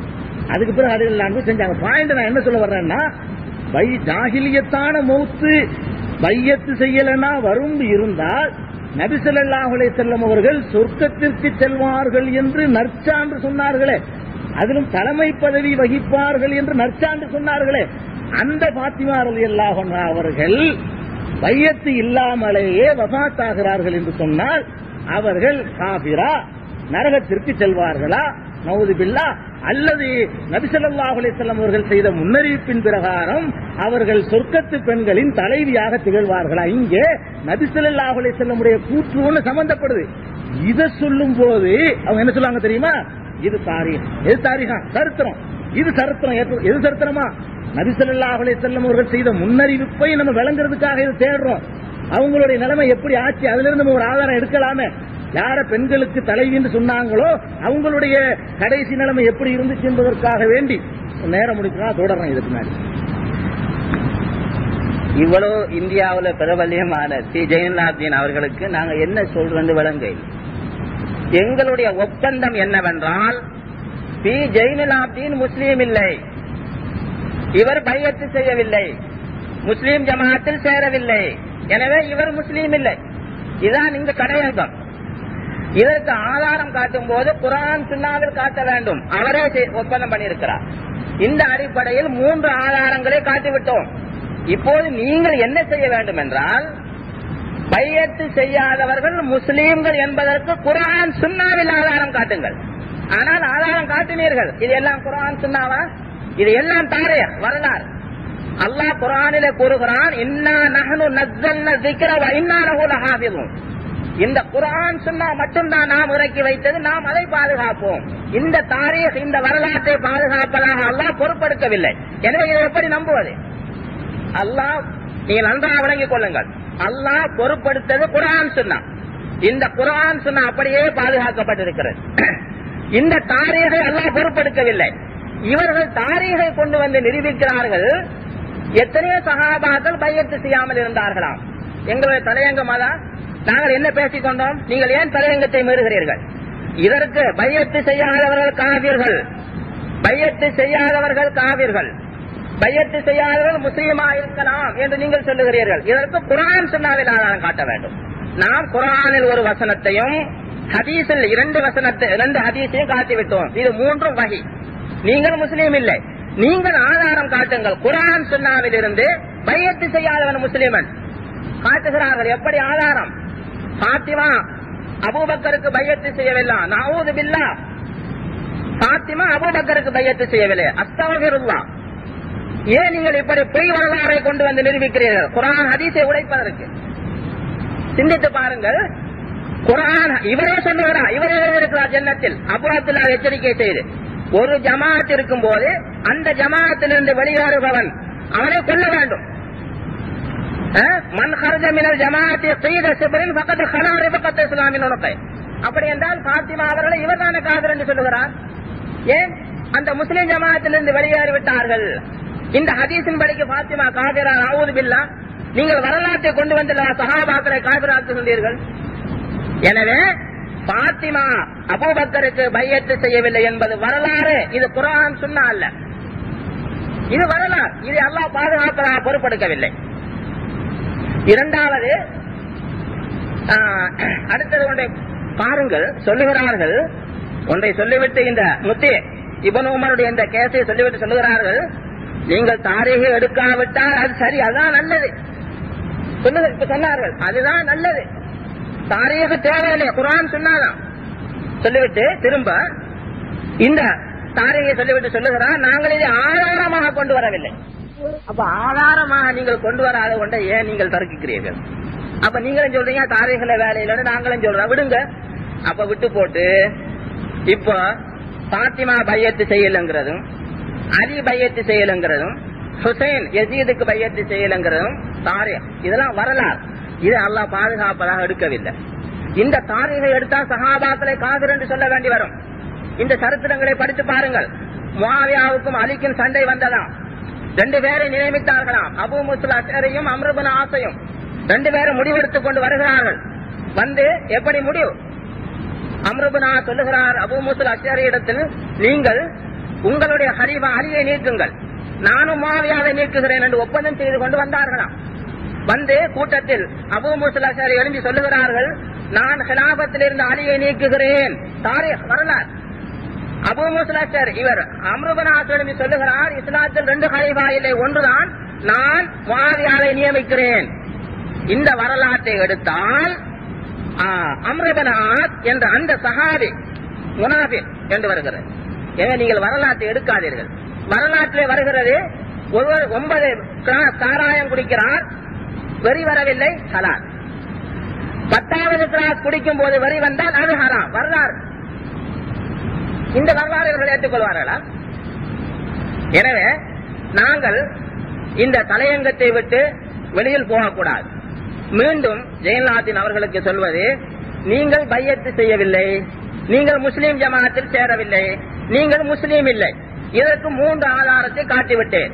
நீங்கள் குர்ஆன் சுன்னாவில் இருந்தே, அதாவது வழங்காட்டி தமிழ்ல சொல்லணும். இப்ப திருப்பி அதெல்லாம் நிக்கிறா. இப்ப அப்படி ஆள் தான் ஒரு வகையா ஏமாத்துற. சரியா? குர்ஆன் என்று சொன்னால் இந்த அறிக்கை குர்ஆன் அங்கே சொல்லப்பட்டா, முஸ்லீம் என்று சொன்னா இது வரலாறாம். அப்ப இந்த குர்ஆன் எத்தனை வருஷத்துக்கு வந்தது, கட்டப்பட்டது? உஸ்மானுடைய காலத்துல. பாருங்க, சும்மா எல்லாம் மக்களை வந்துட்டு குழப்புறது. இப்ப இது இஸ்லாத்தை வந்துட்டு கேவலப்படுத்துற வேலை. அப்ப இந்த குர்ஆனை சந்தேகத்தை உண்டாக்குற எல்லாரும் இது 35 வருஷத்துக்கு பிறகு வந்ததாரு. இது உறுதி இல்ல. அப்ப நீங்க தலையங்கத்துக்கு வெளியில போறீங்க. உங்களுக்கு தமிழ்ல வேண்டாம் சொல்றேன். குர்ஆன் இந்த எல்லாருக்கும் தெரிஞ்சது. ஹதீஸ் அதாவது சுன்னானா நபியுடைய வழிமுறை. நான் கேட்பது என்னவென்றால், இந்த கலாமுல்லாவுல இருந்தும் அல்லாஹ்வுடைய இந்த வஹி, இந்த வஹியில் இருந்து ஆதாரம் காட்டிவிட்டு நீங்கள் முஸ்லீம் இல்லை, ஏன் பையத்து செய்யவில்லை? நீங்கள் இந்த வஹியில் ஒரு ஆதாரம் காட்டுங்கள், பையத்து செய்யாதவர் முஸ்லீம். நீங்க வரலாற்றை கொண்டு வராங்க. பாத்திமா பையத்து செய்யல, அலி பையத்து செய்யல, அது எங்களுக்கு ஆதாரம் இல்லை. இது வஹியா? வஹி இல்ல. வஹியில ஒரு ஆதாரம் காட்டுங்க, பையத்து செய்யலங்கிறது. தெளிவாகவே அவர்கள் ஒப்புக்கொண்டிருப்பார்கள். அதாவது பாத்திமார்கள் எல்லாரும் பையத்து செய்யலைங்கிறதெல்லாம் பாதுகாக்கப்பட்டது இல்லை இல்லையா? அந்த பாதுகாக்கப்படாத செய்திகள்லாம் எதுல இருக்கு தெரியுமா? இந்த புகாரி முஸ்லீம்ல தான் இருக்குது. பாதுகாக்கப்படாத கப்சாக்களும் கதைகளும் எதுல இருக்குதுங்க? புகாரி முஸ்லீம் தான் இருக்கு. அப்படிப்பட்ட ஒரு நூல்ல இருந்து கொண்டாந்து ரசூலுல்லாஹ் சொன்னாங்கன்னா நம்ம ஒத்துக்குறோமா? அதுக்கு தான் அதை போட்டது. புரியுதா உங்களுக்கு? வழங்குதா? அதாவது ஹதீஸ்கள் சிரிக்காதீங்க. அப்ப குறிப்பிடப்பட்டதில்லை. நடந்தும் இருக்கலாம், நடக்காம இருக்கலாம், பொய்யாவும் இருக்கலாம் தான் அதுக்கு அர்த்தம். அதுதான் நான் திருப்பி தெளிவா கேட்கிறேன், ஓப்பனா உங்களுக்கு புரியுற மாதிரி கேட்கிறேன். அந்த மாதிரி செய்தி எல்லாம் யார் எழுதி வச்சிருக்கிறா? இந்த புகாரி முஸ்லிம் மாதிரியான நூல்கள்ல தான் இருக்குது. அப்படி இருக்கும்போது இந்த பொய்களையும் மெய்களையும் கலந்து எழுதியிருக்கிறாங்கிறது அதுக்கு அர்த்தம். அப்படிப்பட்ட ஒரு நூல்ல இருந்து நபி சொன்னாங்கன்னு ஆதாரம் காட்டலாமா? அதனால நாங்க என்ன சொல்றோம், நீங்க பையத்து செய்யலன்னா காபீருங்கிறத இந்த மாதிரி நூல்ல காட்டாதீங்க. பொய் மெய்யும் கலந்துருக்குது அப்படி காட்டாம பியூர் மெய்யாகவே இருக்கக்கூடியது நீங்க சொல்லணும். அதுல எந்த கொஸ்டின் வரக்கூடாது. அதுல இருந்து காட்டாத வரைக்கும் ஹதீஸ்னு ப்ரூஃப் ஆகலைங்க. திரும்ப ஹதீஸ் எடுத்து வச்சேங்கிறீங்க. ஹதீஸ்னு ப்ரூஃப் ஆகலைங்க. நீங்க தான் பொய் மெய்யும் கலந்திருக்கக்கூடிய ஒரு புத்தகத்துல காட்டுறீங்க. ஓரளவுக்கு மெய் மட்டுமா இருந்தாலும் பரவாயில்லை. முதல்ல ஹாரிஜி ஹதீஸ்லாம் இருக்கு, நீங்க முந்தி சொல்லிட்டீங்க. இப்ப ஹாரிஜி ஆக்களுடைய ஹதீஸ் இடம்பெற்றிருக்கக்கூடிய புகாரி, இந்த மாதிரி பாத்திமா நாயகி விஷயமாக சஹாபாக்கள் விஷயமாக தப்புந்தவரமா எழுதி வச்சிருக்கிற ஒரு புகாரி, அதுல இருந்துகிட்டு இந்த மாதிரி இதை ரசூலுல்லாஹ் சொன்னாங்கன்னு காட்டினா எப்படி இதை நம்பாட்டி அதை எப்படி நம்ப முடியும்? இது நம்பிக்கைக்குரிய இதுல பொய்ய மையெல்லாம் அவர் பரிசீலிக்காம அவர்காட்டு எழுதி வச்சிருக்காருன்னு ஆயிரும் போது அதுல இருந்து காட்டலாமா? நான் ஒரு சின்ன சாம்பிளுக்கு நான் கேட்கிறேன். நபி ஸல்லல்லாஹு அலைஹி வஸல்லம் சொன்னாங்க, ஹதீஸ்ல இருக்குது, என்ன இருக்கு? ஹம்லுல் அஸா அலாமத்துல் மூமின், கைத்தடியை வைத்துக் கொள்வது மூமினுக்கு ஒரு அடையாளம். மூமினுக்கு அடையாளம் என்னங்க? கைத்தடியை வச்சுக்கிறது. இப்ப சுன்னத்துல் அம்பியா, நபிமார்களுடைய சுன்னத்து அதுதான். இப்ப உமர் அலியும் அவருடைய சகாக்களும் கைத்தடி வச்சுக்கிறல, மூமினுக்கு ஒரு அடையாளம் இல்ல. அதனால மூமின் இதை நபி ஸல்லல்லாஹு அலைஹி வஸல்லம் சொன்னதாக அனஸ் ரலியல்லாஹு அன்ஹு அவர்கள் அறிவிக்க தைலமியுடைய ஃபிர்தௌஸ்ங்கிற நூல்ல முஸ்னதுல் ஃபிர்தௌஸ்ல இடம்பெற்றிருக்கு. அதுவும் ஒரு ஹதீஸ் நூல், அது ஒரு நூல் தான். அந்த நூல்ல என்ன இருக்குது? கைத்தடியை பிடித்துக் கொள்வது மூமினுக்கு அடையாளம். கைத்தடி ஒத்தத்தையும் காணா. இப்ப அசா இருக்கா இல்லையா? அசாவை பிடித்துக் கொள்வது, சுமந்து கொள்வதற்கு மூமினுக்கு அடையாளம். அப்படிங்கும் போது அப்ப இந்த இதை ஹதீஸ் நீங்க ஏத்துக்கிறீங்களா அல்லது வேற ஏதாவது காரணம் சொல்லி நீங்க அதை நிராகரிப்பீங்களா? அப்ப அந்த நேரத்தில் என்ன செய்யறாங்க கேட்போம். அதுக்கு அவங்க பதில் சொல்லணும். அப்ப எதுக்கு நான் இதை சொல்ல வர்றேன்னு கேட்டா, ஹதீஸ் எடுத்து வைக்கக்கூடியதை நாங்க சுண்ணாவை மறுக்கல. சுண்ணாவை நீங்க எடுத்து வைக்கிறதா இருந்தா நீங்க எடுத்து வைக்கக்கூடிய அந்த நூலின் மீது உங்களுக்கு நம்பிக்கை இருக்கணும். என்ன நம்பிக்கை இருக்கணும்? இதுல தப்புகள் வர சான்ஸ் இல்ல, ஓரளவுக்கு கவனமா பரிசீலிச்சுக்கிறாங்கன்னு இருக்கணும். உங்களுக்கு நம்பிக்கை இல்ல, ஹாரிஜி சொன்ன கதை இருக்குங்கிறீங்க, அதுல பொய் மெய்யுமான கலந்த சரித்திரத்தை எல்லாம் எழுதியிருக்கிறாங்கிறீங்க. அதுக்குத்தான் நான் சொல்ல வர்றேனே தவிர வேற ஒரு விஷயம் கிடையாது. நான் என்ன சொல்ல வர்றேன், இந்த பையத் ஜாகிலியத்தான மௌத்தாக ஏற்படும் சொல்லக்கூடிய அந்த ஹதீஸ் பொய்யும் மெய்யும் கலந்திருக்கிறது என்று நீங்கள் ஒப்புக்கொண்ட புகாரி முஸ்லிமில் இருக்கிறது தானே? அப்ப ஹாரிஜியாக்களுடைய சங்கதிகள் எல்லாம் இடம்பெற்றிருக்கக்கூடிய அந்த நூலில் இருக்கிறது. அப்படிப்பட்ட ஒரு நூலில் இருந்து வஹியை நிரூபிப்பதற்கு அது போதுமா? வஹி என்று நிரூபிக்கிறதா, அல்லாஹ்வுடைய ரசூல் சொன்னாங்க நிரூபிக்கிறதா இருந்தா ஐயத்திற்கு அப்பாற்பட்டதா இருக்க வேண்டாமா? ஐயன் நீங்களே ஐயத்தை கிளப்பிட்டீங்க. இப்ப அதுலயே ஐயன் வரும். இது நபி ஸல்லல்லாஹு அலைஹி வஸல்லம் சொன்னதும் இருக்குது, சொல்லாதும் இருக்கு. ஏன்னா நான் சொன்ன அந்த செய்தி பாத்திமா ரலியல்லாஹு அன்ஹா பையத் செய்யலைங்கிறது புகாரில இருக்குது. அது தாரிகத் சரத்தை அதை விட்டுருவோம். அது எதுல இருக்குது? புகாரில் இருக்குது. பாதுகாக்கப்படாத ஒன்று. அதையெல்லாம் அவர் பதிவு செய்யறாருன்னு என்ன அர்த்தம்? அவர் எதையும் பதிவு செய்வார் அப்படிதான் அர்த்தம். அவங்க வாக்குமூல பிரகாரம் கேட்டதையெல்லாம் பதிவு செய்வார். அப்ப நபி ஸல்லல்லாஹு அலைஹி வஸல்லம் சொன்னதாக யாராவது சொல்லியிருந்தாலும் பதிவு செஞ்சிருப்பார். அப்ப நீங்க என்ன செய்யணும்? இந்த மாதிரியான இதுகளை எல்லாம் விட்டுப்புட்டு இந்த கேள்வி வராத முறையில் சுன்னாவை இஸ்பாத் பண்ணணும். பாதுகாக்கப்பட்ட கிதாபு நீங்க நம்பக்கூடியதிலிருந்து நீங்க அதை ப்ரூவ் பண்றதுங்கிறதான பாயிண்ட். அதனால ரொம்ப தெளிவா விஷயத்தை விளங்கிக்கிறேன். அதாவது சுத்தி சுத்தி இதுல வருது நீங்க நினைக்க கூடாது. மக்கள் ஒரு ஹதீஸை ஹதீஸ் என்று சொல்வதா இருந்தா அது வந்திருக்கக்கூடிய வழிகள் சரியானதா இருக்கணுமா இல்லையா? அப்ப ஹதீஸ்ன்னு சொல்றாங்க அவங்க ஹதீஸ்ன்னு சொல்லக்கூடிய அந்த நூலுடைய நம்பிக்கை கிடையாது என்றும் அவங்களே மறைமுகமாக நேரடியாக இல்லாட்டாலும் மறைமுகமாக ஒப்புக்கொள்றாங்க. நேரடியாக கூட காரிஜியாக்கள் சரித்திரம் இருக்குன்னு ஒப்புக்கொள்றாங்க. இப்ப சந்தேகம் வந்துருச்சா இல்லையா? சந்தேகத்தை தீர்க்கிறது உங்க கடமையில. நான் கேட்கிற தெளிவாத்தானே மறுபடியும் எங்க தாரிகாக்கெல்லாம் போறீங்க, சரித்திரத்துக்கு போவாதீங்க. குர்ஆன் பியூர் சுன்னா எடுத்து வைங்க, குர்ஆனை எடுத்து வைங்க, சுன்னாவை எடுத்து வைங்க. ரசூல் ஸல்லல்லாஹு அலைஹி வஸல்லம் சொன்னாங்கங்கறத இந்த மாதிரியான சந்தேகத்திற்கு கூடமான எடுத்து வைக்க கூடாது. சந்தேகத்திற்கு அப்பாற்பட்டதில் இருந்து நபி ஸல்லல்லாஹு அலைஹி வஸல்லம் இப்படி சொன்னாங்கன்னு ப்ரூவ் பண்ணணும். ஹதீஸ் எடுத்து வச்சேன் இப்ப இன்னும் பேசுற நியாயம் கிடையாது. ஹதீஸ்னு ப்ரூவ் பண்ணுங்க. இவ்வளவு நேரம் கேட்கறோம், ப்ரூவ் பண்ணாம நாங்க ஹதீஸ் எடுத்து வச்சோம்னா என்ன நியாயம்? ப்ரூவ் பண்ணுங்க. நீங்க தான் அவர் சரியில்லை இவர் சரியில்லை எல்லாம் சொல்லிவிட்டீங்க. அவங்க தான் எழுதி வச்சுக்கிறாங்க. அந்த புத்தகத்தில் அதெல்லாம் இருக்குது.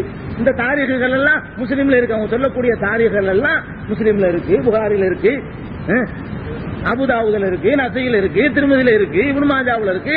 இதுல தாரீகுங்கிறது வேற எங்கேயும் கிடையாது. இந்த மாதிரி அபூபக்கர், உமர், உஸ்மான், அலி இவங்களை பத்தின கதையெல்லாம் சங்கதி எல்லாம் எதுல இருக்குங்க? இந்த நூல்ல தான் இருக்கு.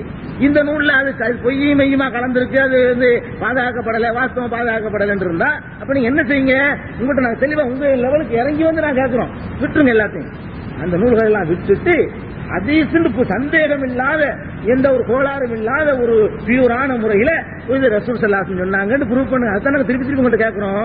ரசூல் ஸல்லல்லாஹு அலைஹி வஸல்லம் சொன்னாங்கன்னு ப்ரூவ் பண்ணின பிறகுதான் அது ஜாஹிலியத்தான மௌத்து ஏற்படுதுங்கிற வாதத்தை நீங்க எடுத்து வைக்கணும். நீங்க எந்த வாதத்திற்கு அந்த ஹதீஸை எடுத்து வச்சீங்களோ அதை நீங்களே சந்தேகிக்கக்கூடிய வகையில் அது அமைஞ்சிருக்குது. அதனால நம்ம கேட்கிற என்ன தெரியுமா? இந்த இப்னு உமர், முஸ்லிம், புகாரி இதெல்லாம் இல்லாம, ஏன்னா இவங்க எல்லாம் சந்தேகத்துக்குரியவங்க, ஹதீஸை பியூரா சுன்னாவை தனியா எடுத்து வைங்க. அதுக்கு அடுத்து மற்ற விஷயத்துக்கு வருவோம்.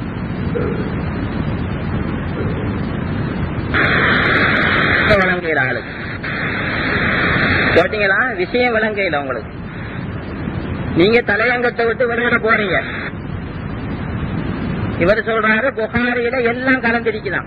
அப்ப நான் கேட்கிறேன், ஒரு இந்த குர்ஆன்ல அங்க பாருங்க சைடுல ஐன், ஷாதி வக்ஃபு, ஹனதி வக்ஃபு, அது மன்சில், தார், எத்தனை ஜாதி இருக்குது? எது குர்ஆன் எது ஹதீஸ்? எது குர்ஆன் இல்லாதது கலந்திருக்குதா இல்லையா? இந்த குர்ஆன்ல குர்ஆன் இல்லாத இருக்குது. அதனால இது குர்ஆன் இல்ல கரெக்டா? நீங்க சிந்திச்சு விளங்குற ஆளுக்கு இருக்கிறாங்க நினைக்காங்க. ஒண்ணு விளங்காத ஆளுக்கு இலங்கையில உள்ளவங்க கேட்டீங்கன்னா நீங்க சொல்றீங்க புகாரில ஹதீஸம் இருக்குது, ஹதீஸ் இல்லாத இருக்குது. அப்ப அதனால எப்படி பொய் கலக்கப்பட்டதுல நல்லது இருக்கான்னு கேட்கறீங்க. இந்த குர்ஆன்ல நாங்க கேட்கிறோம், குர்ஆன் இல்லாதது இந்த குர்ஆன்ல இருக்குது, சைட்ல இருக்குது. அதனால இது குர்ஆன் இல்ல கரெக்டா? சும்மா அந்த மாதிரி கதைக்காதீங்க, சரியா? சும்மா ஒரு ஏமாற்று.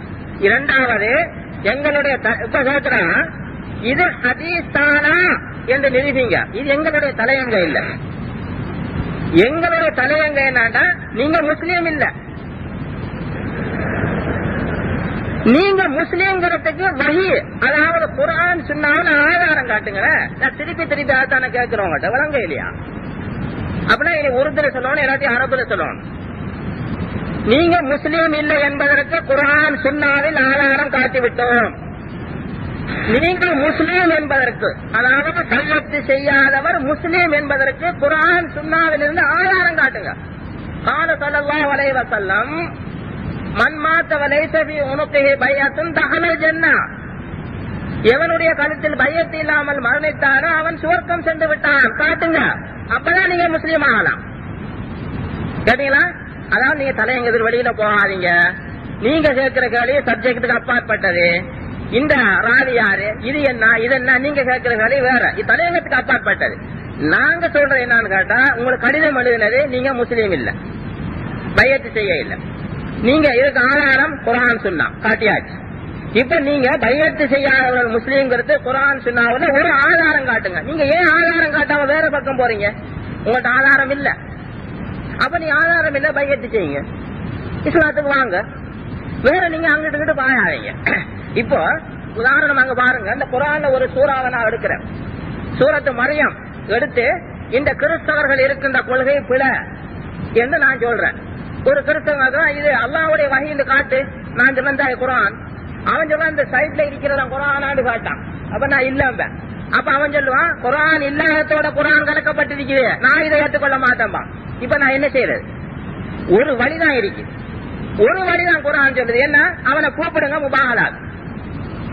வேறு வழியில எப்படி ஒரு சத்தியத்தை வழங்குறது? இன்றைக்கு காதியானிகள் தாங்கள் ஒரு நபி வரலாம்ங்கிறது குர்ஆன் ஹதீஸ் ஆதாரம். யா பனி ஆதம இம்மா யாத்தி அன்னக்கும் ருசுலும் மின்கும் யகுஸ்ஸூன அலைக்கும் ஆயாத். ஆதமுடைய பிள்ளைகளே, உங்களில் இருந்தே ரசூல் வருவார், ஆயத்துகளை வாதி காட்டுவார். இதை பார்க்கும்போது வழங்குது இன்றைக்கு நபி வரலாம் எப்படி வாதிக்கிறது? கடைசி முபாஹலா. நாங்க கொழும்புல இந்த காட்டாரி கூட போய் பகிரங்கமா இப்படி வந்து கூப்பிட்டா முபாஹலா ஏதாண்டான். ஏதாவது பெரிய வேலை, சும்மா லேசான வேலை இல்லட்டான். எப்படி இலங்கையில் அன்சார் சுன்னா ஓடியதை போன்று அவங்க ஏதா பெரிய வேலைட்டான். நாங்க பிஜே எல்லாத்திட்ட கேட்கறது, உங்களுக்கு நான் ஒரு 2 ஹதீஸ் 2 சுன்னா ஒரு குர்ஆன் பச்சம் பையத்து செய்யாத காபிர்கள் முஸ்லீம் இல்ல, நீங்க ஆதாரம் காட்டுங்க பையத்து செய்யாத முஸ்லீம்கள் அப்படின்னு நீங்க கேட்கறீங்க. இது ஹதீஸா வஹியா ரசூலுல்லாஹ்னு கேட்கறீங்க. நாங்க சத்தியம் பண்ணி சொல்றோம், அல்லாஹ்வின் மீது ஆணையாக வல்லாஹி இது வஹி காட்டியது. நீங்க விரும்பி சத்தியம் பண்ணுங்க. இப்போ இது வஹி இல்ல, பொய் ஹதீஸ்னு சொல்லுங்க பாப், இது சுன்னா இல்லன்னு சொல்லுங்க பாப், விஷயம் முடிஞ்சு போய். அப்படி இல்ல, நாங்க சுத்தி இந்த எண்ணெய் போட்டு சுத்தமே செக்கு மாடு அர்த்தம் இல்ல. நாம திரும்பி ஆதாரம் காட்டுங்கன்னு கேட்க அவர் வந்துகிட்டு தாரீக வரலாற்று இந்த ஆதாரம் காட்டினா அர்த்தம் இல்ல.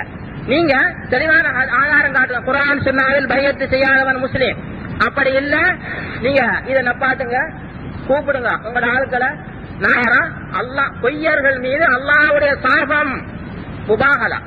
இதுதான் குர்ஆனுடைய இறுதி முடிவு, வேற முடிவில்லை. அதனால நான் உங்களுக்கு ஒரு சுன்னாவை காட்டினா இது என்ன சுன்னாவா இல்லையா கேட்கறீங்க. நான் சொல்ல சுன்னா. இவங்க சொல்றாங்களே இந்த வரலாறு சஹீஹ் முத்தவாத்திர் ஹசன் இப்படி சொல்றாங்க. இவரு இந்த பி ஜெயலலிதா பதிலளிச்சிக்காரு முந்தி குரான் இவரோட பாரியில குரானி முஸ்லீம்ல ஒரு கூட்டம் மாரி அவங்க கேட்டா மதத்தை பின்பற்றாம எப்படி பாருங்க குரான் ஹதீஸை வழங்குறீங்க? பதில் சொன்னா அருமையான பதில் சொன்னாரு. இந்த மதஹப் வந்து ஹிஜ்ரி 200க்கு பிறகு, 200க்கு முன்னால ஷாஃபி ஹனஃபி மாலிக் ஹம்பலி இல்ல, முஸ்லீம்களா இல்லையா? ஓ முஸ்லீம். அப்ப சரி, அப்ப நாங்க முஸ்லீம், நாங்க மதஹப் தேவையில்லைங்கிறோம். இப்ப நான் அவர்கிட்ட கேட்கிறேன், இந்த முத்தவாத்திர் சஹீஹ் ஹசன் லஈஃப் மர்மூ இந்த ராவி எப்படி சீதா தஜ்ஜால் கஸாப் எல்லாம் எப்ப வந்தது? எப்ப? ஹிஜ்ரி 100க்கு பிறகு, 150க்கு பிறகு. நான் கேட்கிறேன், ஹிஜ்ரி 150க்கு முன்னால் இருந்தவர்கள் இந்த வரலாறு இல்லாமல் முஸ்லீம்களா இருந்தார்களா இல்லையா? ஹிஜ்ரி 100 வாழ்ந்த ஒரு முஸ்லீமுக்கு இது முத்தவாத்திர், இது சஹீஹ், இது லஈஃப் தெரியாது. இவர் தஜ்ஜால், இவர் கஸாப், இவர் சீதா, இவர் மக்பூல் தெரியாது. எனவே முஸ்லிம்களாக இருந்திருக்கிறார்கள். எனவே இவர் எப்படி குரானிகளுக்கு பதில் அளித்தார்களோ அதே பதில் நாம அவருக்கு சொல்றோம். ஹிஜ்ரி 150க்கு முன்னால இந்த தாரீഖ் இல்லாம முஸ்லீம்கள் இருந்திருக்கிறார்கள். அதனால சுருக்கம், நீங்க ஆதாரம் காட்டுங்க. பையத்து செய்யாதவர்கள் முஸ்லீம். நாங்க 3 ஆதாரம் காட்டிட்டோம். இது அல்லாஹ்வுடைய வஹி. உங்களுக்கு ஆதாரம் காட்ட முடியவில்லை, நீங்க வாங்க சத்தியம் பண்ணுவோம், முபாஹலா, பிரச்சனை இல்லையா? நாங்க இந்தியாவுக்கு வர தேவையில்லை. இவ்வளவு பேர் இந்தியாவுக்கு வரலாமா? நீங்க இங்க வந்துட்டீங்க, நான் உங்களை கூப்பிடுறோம். நீங்க முந்தைய ஏத்தாளைக்கு வந்த டைம்ல அங்கன கூப்பிட்டு நீங்க வராம போயிட்டீங்க. திரும்ப நீங்க தாங்க வந்திருக்கிறீங்க. அப்போ முடிஞ்சு போச்ச விஷயம், ஒரு பிரச்சனையே கிடையாது. உங்களுக்கு தெரியுது நாங்க வழிகாடு உங்களுக்கு ஆசிருங்கிறோம் முஸ்லீம்களை. அப்ப இவனை அழிஞ்சு ஹலீஃபா போட்டவன் வாங்கட முபாஹலா பண்ணிக்கொள்ளும், முடிஞ்சு போச்சு. ஏன் பின் வாங்குறீங்க? இந்தியாவுக்கு வாங்குங்கிறீங்களா? அது பெரிய வேலை, அவங்க தேவை இல்லையோ? அப்ப நீங்க உண்மையிலேயே ஹக்கட இருந்தால் நீங்க கூப்பிடணும் எங்களை. இவ்வளவு நேரம் போக தேவையில்லை. அவ கூப்பிடுங்க பாப்போம். நீங்க முஸ்லீம் சொல்றீங்களா? உங்களை காசுங்கிறான். அப்ப முஸ்லீம் காசுல ஹதீஸ்ல சொல்லுங்க. அப்ப கூப்பிடுங்க முபாஹலா. அப்ப நாம பேச்சு நீட்ட தேவையில்லை, 9 மணி வரைக்கும் இப்பவே முடிச்சு கொள்வோம். அப்ப நீங்க ரெடி ஆகுங்க, முபாகலாவை செஞ்சுட்டு நீங்க அல்ஹம்துலில்லாஹ் இந்தியாவுக்கு போங்க. நாங்க அங்க இருக்கிறோம், அல்லாஹ்வோட ஒரு முடிவை பார்ப்போம். எனவே நாங்க சொல்லுவோம் இது ஹக்கு, அல்லாஹ்வின் ஆணையாக இது ஹக். நாங்க முன்வைத்தது நபியுடைய வஹி, இதுல சந்தேகம் கிடையாது. இது வஹி இல்லை என்ன நீங்க சத்தியம் பண்ணும். எனவே தெளிவான ஆதாரம் காட்டுங்க. இல்ல அந்த முடிவுக்கு வரும்படி அவர்களை நான் மிக தாழ்மையோடு வேண்டிக் கொள்கிறேன்.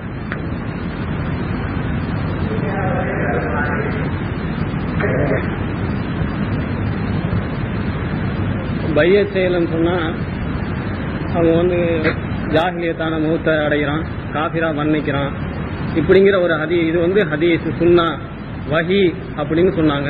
ஒரே ஒரு கேள்வி மட்டும் கேட்கிறேன், இத வஹி சுன்னாண்டு எப்படி நீங்க முடிவு பண்ணீங்க? இதுக்கு மட்டும் பதில் சொல்லுங்க. என்ன தலையங்கத்துக்கு அப்பாற்பட்டதுல நீங்க இல்ல அவன் கேட்டது பிள்ளைதானே, தலையங்கத்துக்கு அப்பாற்பட்டதானே இது. இது என்ன வஹியா இல்லையான்னு நிரூபிக்கட்டமா, அது 2வது சப்ஜெக்ட் இல்லையா. ஒரு ஆயத்தை எடுத்துக்கிட்டு இது குர்ஆனா இல்லையான்னு நீங்க நாங்க 2 பேரை ஒத்துக்கொண்டது குர்ஆன் சுன்னாவை ஆதாரமாக வைக்கணும். இப்ப நான் ஒரு குர்ஆன் ஆயத்தை ஆதாரமா வைக்கிறேன். இப்ப நீங்க சொல்றீங்க இது குர்ஆனான்னு கேட்டா இது 2வது சப்ஜெக்ட் இல்லையா, அவங்களுக்கு வழங்க இல்லையா. அப்ப சுன்னா என்று சொன்னா சுன்னா வச்சாச்சு. இது சுன்னாவா இல்லையா 2வது சப்ஜெக்ட். அது பிறகு நீங்க வேண்டாம் பேசுங்க, நீங்க எது எப்படி நிரூபிக்கிறது. அப்ப நீங்க ஏன் இவ்வளவு தடுமாறுறீங்க? நீங்க அப்ப சொன்ன ஜெயலலாப்தீன் என்கிட்ட நிறைய ஆதாரம் இருக்குது, நான் அதெல்லாம் இப்ப சொல்ல வரையில. இப்ப இதுக்கு நான் கேள்விக்கு பதில் சொல்லுங்க. நீங்க அந்த ஆதாரங்களை தூக்கி கொட்டுங்க. என்ன பையத்து செய்யாதவர்கள் முஸ்லீம்கள், பையத்து செய்யாத சொர்க்கம் போவார்கள் காட்டுங்க. முடிஞ்சு போச்சு பிரச்சனை. அதனால இப்ப அவங்க கேட்டது இது வஹிதான் என்று நிரூபிங்க. அது தனி ஒரு சப்ஜெக்ட் ஏற்பாடு செய்யுங்க. ஒரு ஹதீஸை எடுத்துக்கிட்டா இது ஒரு ஆயத்தை எடுத்தா இது குர்ஆன் சுன்னாதானா என்பது 2வது தலையங்கம். பேசுவோம் இன்ஷா அல்லாஹ் பேசுவோம். நாங்க பல இடத்துல சொல்லிருக்கோம், நமக்கு சாப்பாடு கூட தேவையில்லை, வெறும் பிளேடி தாங்க நாங்க பேசுவோம். அப்படி பேசிருக்கிறோம் பல இடங்கள்ல. எங்களுடைய நோக்கம் அல்லாஹ்வுடைய இந்த ஹக்க சொல்லணும், அவ்வளவுதான். நாங்க சொல்றது ஹக்கு. நீங்க தயவு செய்து திரும்ப இப்படி வராதீங்க. இப்ப கேட்டாங்க எப்படி இது வஹி என்று நிரூபிங்க. 2வது சப்ஜெக்ட் அப்பாற்பட்டது. நீங்க ஆதாரம் காட்டுங்க. பையத்து செய்யாதவர்கள் முஸ்லீம்கள்.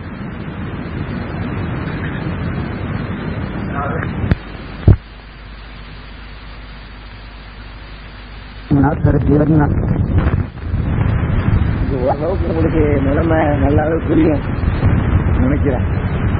என்னக்கா குர்ஆன் சொன்னாதான் அது அடிப்படையா எடுத்து வைக்கணும். சுன்னா என்று நான் எதையாவது சொல்லுவேன், அதை நான் ப்ரூவ் பண்ண வேண்டிய அவசியம் இல்லை. எப்படி அது வீண்டு நான் கண்டுபிடிச்சேங்கிறது சொல்ல வேண்டிய தேவையில்லை. நான் நம்பிக்கை ஆரம்பிக்கிறேன் அப்படிங்கிற வகையில வாழை எடுத்து வச்சா நான் சொல்றேன். ஏன் ஒருத்த பயிற்சி அவன் போட்டா போறானோ அவன் தான் உண்மையான அப்படின்னு நான் சொன்னேன். கேட்குறீங்களா? இது எங்க இருக்குன்னு யாரு சொன்னாலும் இல்லை, ஒழுங்கான ஆள்தான் இல்லை. அப்ப எந்த ஒரு சாதாரண வாழையில சொல்லிட்டு போறதுக்குரிய வாசலாக திறந்து வைக்கப்படும். என்ன நடக்க போறது கேட்டா யாரு கேட்டாலும் ரசூல் ஸல்லல்லாஹு அலைஹி வஸல்லம் எது வேண்டாலும் சொல்லலாம். என்ன நடக்க போகுதுன்னு கேட்டா யாரு வேண்டாலும் ரசூல் ஸல்லல்லாஹு அலைஹி வஸல்லம் எதை வேண்டாலும் சொல்லலாம். அது எங்க இருக்குது, எப்படி அது சரியானதுன்னு ப்ரூவ் பண்ண வேண்டிய அவசியம் இல்லை. இது இந்த சமுதாயத்தை எங்க கொண்டே விடும், எங்க கொண்டீங்க விடும். போற ஆள்கள் வார ஆள்கள் எல்லாம் என்னென்ன மனசுல படுதோ கால ரசூலுல்லாஹி ஸல்லல்லாஹு அலைஹி வஸல்லம் சொல்லிக்கிட்டு சொல்ல வேண்டியதுதான். மண்ணாக்கலல் குத்தீக வகத்தகலல் ஜன்னா, அதை திண்டா சுருக்கம், இதை திண்டா சுருக்கம், ஆட்டுக்கறியை சாப்பிட்டா சுருக்கம், மாட்டுக்கறியை சாப்பிட்டா சுருக்கம், கால ரசூலுல்லாஹ் சொன்னாங்க இப்படின்னு சொன்னா என்னப்பா எதை வச்சுப்பா சொல்ற? அதெல்லாம் கிடையாது, ரசூலுல்லாஹ் சொன்னாங்கன்னு வந்துருச்சு. ஏற்றுதான் ஆகணும்னா இது எங்க நம்மளை கொண்டே விடும், இந்த தீனுடைய பாதுகாப்பு எங்க போய் முடியும் சிந்திச்சு பாருங்க. எவ்வளவு அழகான அர்த்த புஷ்டியான ஒரு கேள்வியை கேட்டாரு. சுண்ணாங்கிறீங்க, சரி அது சுண்ணாதான் வஹீதான் நீங்க எப்படிங்க முடிவு பண்ணீங்க தானே கேட்டாரு. இந்த வகையில் நான் முடிவு பண்ணி உறுதி பண்ணி இருக்கிறேன் தானே காட்டணும். அது தேவையில்லை என்று வருமையானால் இப்ப நாங்க சுண்ணான்னு நாங்க பாட்டு நினைச்சா விட்டு அடிச்சா என்ன ஆகுறது? சரியா வருமா? அப்ப சுண்ணா என்ற எவ்வளவு அழகான ஒரு கேள்வியும் கூட அவங்க என்ன செய்யறாங்க, அதை ஒரு மாதிரி அர்த்தப்படுத்தி மக்களுக்கு எல்லாம் புரியும் அப்படிங்கிற மாதிரி ஒரு கொண்டு போறாங்களே தவிர ரொம்ப அழகான கேள்வி. அதாவது ஒரு விஷயத்தை நல்லா தெரிஞ்சுக்கிறீங்க. நபி ஸல்லல்லாஹு அலைஹி வஸல்லம் காலத்துக்கு நமக்கு 14 நூற்றாண்டு இருக்கு. அது கூட இருக்கோ இல்லையே தெரியல. அதுவும் தாரிக், அதுவும் வரலாறு பச்சை, அதுவும் சரித்திரம். 50 வருஷத்துக்கு முன்னாடி நபி ஸல்லல்லாஹு அலைஹி வஸல்லம் கூட சொல்லலாம். ஏன்னா 14 நூற்றாண்டுங்கிறது நம்ம எப்படி ப்ரூவ் பண்ண முடியும்? 1400 வருஷங்கிறதும் சொல்ல முடியாதுதான். அதுவும் சரித்திரம் தானே. ஒரு 25 வருஷத்துக்கு முன்னாடி எங்க பாட்டனார் காலத்துல ரசூல் ஸல்லல்லாஹு அலைஹி வஸல்லம் இருந்தாங்கன்னு ஒருத்தன் சொல்லுவான். என்னப்பா பாட்டனாருங்கிற 14 நூற்றாண்டு ஆயிடுச்சு, 1400 வருஷம் ஆச்சா? கிடையாது, சரித்திரம் உள்ளது, அது பொய். எங்க பாட்டனாரோட தான் எங்க ரசூல் ஸல்லல்லாஹு அலைஹி வஸல்லம் இங்கதான் இருந்தாங்கன்னு சொல்லலாமா இல்லையா? இதெல்லாம் எங்க கொண்டு முடியும்னு யோசிச்சு பாக்குறீங்களா?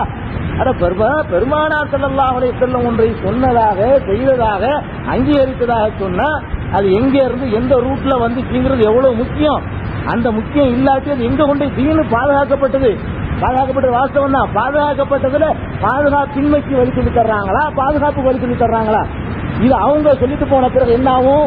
கூடியிருக்கிற மக்கள் ஒரு முடிவுக்கு வந்துருவாங்க. இதுல இருந்து நாம் தெரிய வருவது என்னவென்றால், நபி ஸல்லல்லாஹு அலைஹி வஸல்லம் சொன்னதாக நாம் எதையும் சொல்லலாம். அதை நிரூபித்து காட்ட வேண்டிய கடமை நமக்கு கிடையாது. ஏனென்றால் உமர் அலி அவர்கள் நபி ஸல்லல்லாஹு அலைஹி வஸல்லம் சொன்னதாக சொன்னார்கள், அதை என்ன செய்யல? நிரூபித்து காட்டவில்லை. அது மாதிரி இந்த மாதிரியான பேசக்கூடாது. தெளிவான எதுக்காக கேட்கணும் விளங்கி பேசணும். அது போக குரானை ஒருத்தன் இது குரானா இல்லையான்னு கேட்டா எப்படி நிரூபிப்பீங்க? நாங்க ஒரு குரான் வசனத்தை எடுத்து வைக்கும் போது எங்கள்கிட்ட கேளுங்க, எப்படி அழகா நிரூபிக்கிறோம். நாங்க உங்களுக்கு எங்களுடைய தலீலாக ஒரு சுண்ணாவை எடுத்து வைக்கும் போது இது எப்படி சுண்ணா கேளுங்க. முதல்ல இதுக்கு பைசல் பண்ணிட்டு வாங்க, இதுல எங்க நிலை என்ன வாங்க. அப்ப எங்கள்கிட்ட கேட்க கேள்வி என்னன்னா, காபிர்னு சொல்லி நிரூபிக்கிறேன்னு கூப்பிட்டுருக்கீங்க, ஆதாரத்தை எடுத்து வைக்கிறீங்க. நபி சொன்னாங்கன்னு சொல்லிட்டாலும் தலையில சுமத்த பாக்குறீங்க. நபி சொன்னது உங்களுக்கு எப்படி தெரியும்? உங்க காலம் என்ன இப்படி சொல்லலாம். நபி ஸல்லல்லாஹு அலைஹி வஸல்லம் எனவும் ஒரே காலத்துல நாங்க வாழ்ந்தோம், போன வருஷம் தான் நபி ஸல்லல்லாஹு அலைஹி வஸல்லம் சரித்திரம் போய் தானுங்க, சரித்திரம் கிடையாது. அப்படி சொன்னால் வேண்டுமானால் அதை சொல்ல முடியும். எப்படிப்பட்ட விபரீதம் யோசிச்சு பாக்குறீங்களா? அப்ப எங்க நம்மளை கொண்டு போய் விடுறாங்கன்னு யோசிச்சு பாக்குறீங்களா? அப்ப இதற்காகத்தான் நம்ம இந்த கேள்வி சாதாரணமா நீங்க நினைக்க கூடாது. மார்க்கமே இல்லாம போயிருங்க. அவங்க என்ன வேண்டாலும் ஒரு காலத்துல அப்படி இருந்துச்சு. கால ரசூல்லா நான் என்னென்ன நினைக்கிறான் அதெல்லாம் சொல்லிட்டு போயிட்டான்.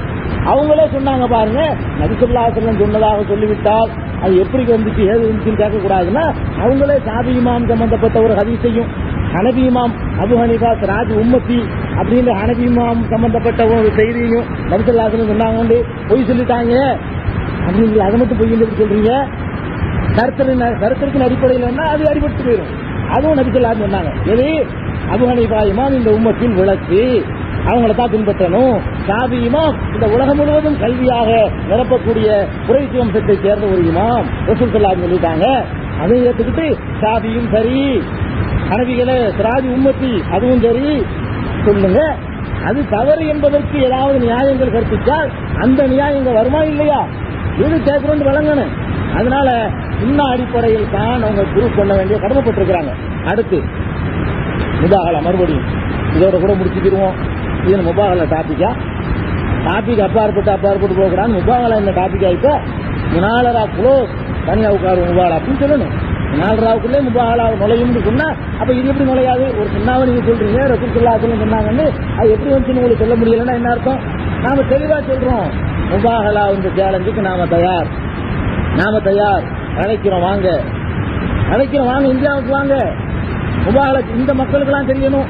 அப்ப மக்களுக்கு பிரகடனப்படுத்துறதுக்கு இந்த ஒண்ணுதான் இந்த காலத்துல வழி இருக்குதா? நான் கேட்கிறோம். நேர பார்த்தா தான் தெரியுமா இந்த விவாதத்துக்கு இலங்கையில் உள்ள அத்தனை முஸ்லிம் மக்களும் கூடி விட்டார்களா? இல்லை உலகத்தில் உள்ள அவ்வளவு முஸ்லிம் மக்களும் இங்க குழுமி இருக்கிறார்களா? அப்ப யாராவது கொஞ்சம் பேர் தான் ஒரு விஷயத்தை பார்க்க முடியும். நீ இலங்கையில நடந்தாலும் மொத்த உலகத்துக்கும் தெரிய போறதில்லை. இந்தியாவில் இந்த முபாகலா நடந்தாலும் அகில உலகத்துக்கும் தெரிய போறதில்லை. இங்க நடந்தா இங்க உள்ள 1000 பேர் பார்க்க போறீங்க, அங்க நடந்தா அங்க உள்ள 1000 பேர் பார்க்க போறாங்க. இதான கதை. இதையெல்லாம் காரணம் காட்டிக்கிட்டு இலங்கையில் நடந்ததா சிறப்புன்னு சொல்றீங்க. ஒரு நியாயமான இந்த யார் அழைக்கிறா யார் அழைக்கலைங்கிறத ஓரம் தள்ளிட்டு பார்த்தா கூட ஒரு நியாயமான ஒரு பார்வை. நான் என்னுடைய செலவுல ஒரு 3-4 பேரை கூட்டிக்கிட்டு நான் ஒரு சிரமப்பட்டுக்கிட்டு நான் சேர்ந்திருக்கிறேன். அப்ப என்னுடைய அளவுக்கு நான் ஒரு பொருளாதார சுமையை ஏத்துக்கிட்டேன். நியாயப்படி வச்சா நீங்க உங்க சுமையை நீங்க வாங்க. விவாதத்துக்கு அழைச்சோன்னு வந்தனா இல்லையா? என்னமோ யாரோ உழைச்சிட்டு இருக்காங்க, நமக்கு என்ன இருந்திருக்கலாம் தானே, எனக்கு என்ன சம்பந்தம் இருக்குன்னு இருந்திருக்கலாம் தானே. அப்ப ஹக்கின் மீது ஒரு பிடிப்பு இருக்குமே, ஆனால் இந்தியாவுக்கு வர்றதா இலங்கைக்கு வர்றாங்கிற பிரச்சனை எல்லாம் வராது. நீங்க தான் வர்றது முறை ஒண்ணு. அதாவது எந்த வகையில் இது முறையா போயிடும்? நாங்க முனால்ராவுக்கு வந்தோம், இதுல உங்களுக்கு ப்ரூவ் பண்ண முடியல, முபாகலாக்கு வாங்க, என்ன பிரச்சனை? அதான் நாங்க ஏத்துக்கிறோம். பகிரங்கமா விளம்பரம் பண்ணுவோம். அந்த நிகழ்ச்சியை கிளீனா ஒளிப்பதிவு செஞ்சு மக்கள் மத்தியில் எடுத்துக் கொடுப்போம். எல்லா பத்திரிகைகளையும் முபாஹலா நடந்த செய்தி விளம்பரம் பண்ணுவோம். இலங்கையுடைய வீரகேசரிகளையும் இலங்கையிலிருந்து வரக்கூடிய தினகரன்லையும் கூட நாங்க முழுப்பக்க விளம்பரம் கொடுக்கிறோம். இந்தியாவுல எந்த ஊர்ல, எந்த நாட்டில், எந்த மாவட்டத்தில், எந்த கிராமத்துல எத்தனை மணிக்கு எப்ப நடந்ததுங்கிறது உட்பட நாங்க என்ன செய்யறோம், தினகரன்லையும் வீரகேசரி இலங்கை மக்களுக்கு தெரியணுங்கிறது தானே இங்க நடத்தணுங்கிற இலங்கை எல்லாம் தெரிய வைக்குவோம். நாங்க எல்லா வகையிலும் தெரிய வைக்குவோம். தெரிய வைக்கிறதுக்காக வேண்டி நான் இங்க வந்து அவனை போய் மறுபடியும் கொண்டாடி கூட்டிட்டு வரணும் வேண்டியதில்லை.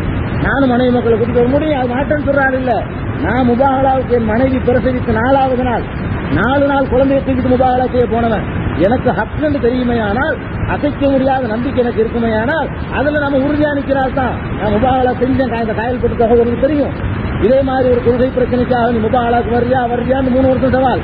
இது தேவையில்லை, நல்லதில்லை அப்படிங்கிறதுக்காக நம்ம செஞ்சோம். கடைசியில் முபாஹலா சவால் விட்டாங்க, நாங்க போனோம். அந்த நேரத்தில் மனைவி மக்களை பத்தி யோசிக்கல. பிரசவித்து 4 நாள் குழந்தையை தூக்கிட்டு மனைவியை அழைச்சிக்கிட்டு போய் முபாஹலா செஞ்சுட்டு தான் வந்தோம். அல்லாஹ் வந்து அந்த கொள்கையோட மூத்தாக்குனான். அதுக்கு பிறகு ஹக்கு அந்த ஊர்ல மேல உணிச்சு. எந்த கொள்கைக்காக முபாஹலா நடந்துச்சோ அது வெற்றி அடைஞ்சு. அதெல்லாம் இந்த முபாஹலாக்கு தயங்கிக்கிட்டு இருக்கிற ஆளுக்கு நாங்க கிடையாது. நியாயப்படி நீங்க அங்க வாங்க.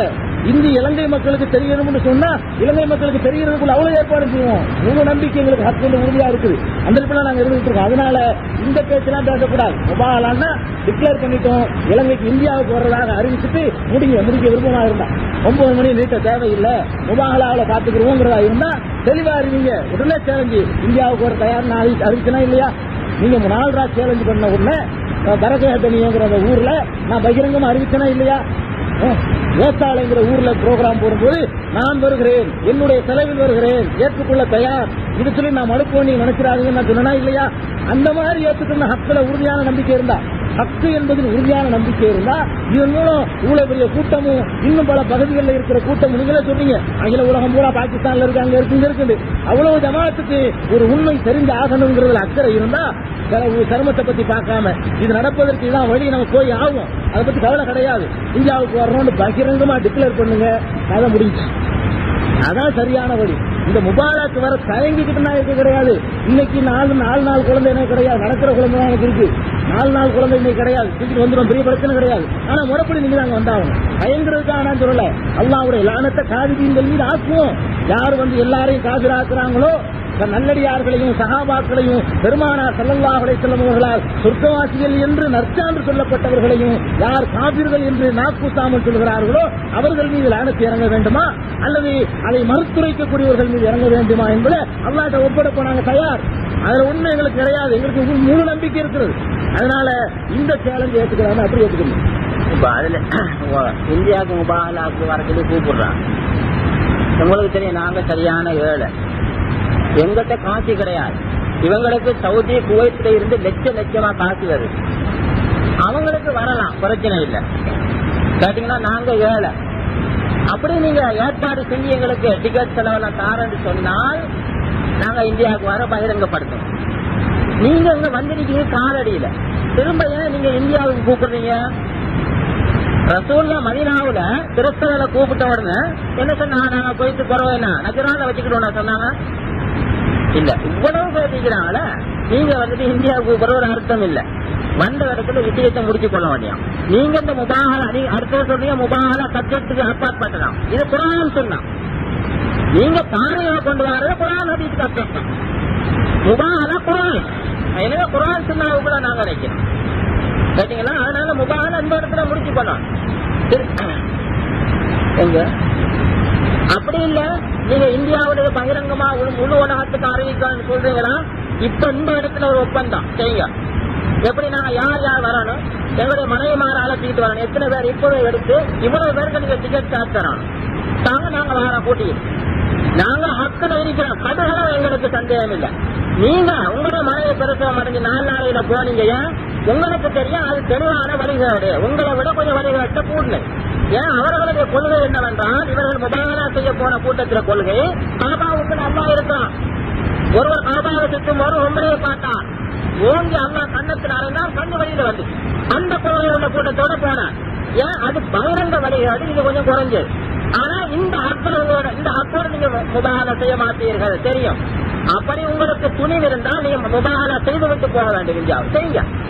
அப்படி இல்லை நீங்க இந்தியாவில செய்யணுமா, ஆனா இங்க காசு தாங்க டிக்கெட், நாங்க சரியான ஏழை, நாங்க ஒரு மாசத்துக்கு ஒரு கால் கூட நெக்ஸ்பிரே போட்டு டீ குடிக்க மாட்டோம், நாங்க சரியான கஷ்டத்தில் இருக்கோம். உங்களுக்கு லட்சமா குவைத்துல பைத்து ஜகாத் ஜமியத் இது அடுத்தது என்ன இந்த இது குவைத் வரும், உங்களுக்கு வரலாம், எங்கிட்ட காசு இல்லை. அவருக்கு குழந்தை பிறந்து சில நாட்களில் அவர் சென்றது போன்று எனக்கு 8ஆம் தேதி குழந்தை பிறந்திருக்கு. அந்த குழந்தை அழைத்துக் கொண்டு என்னை மனை மக்களையும் அழைத்துக் கொண்டு நான் செல்வதற்கு தயார். இவர்களுக்கு முடியாது என்றால் இந்த சபையில் உள்ள யாராவது சேர்ந்து எங்களுக்கு செலவு தருவார்கள் என்றால் நாங்கள் செல்வதற்கு தயார்.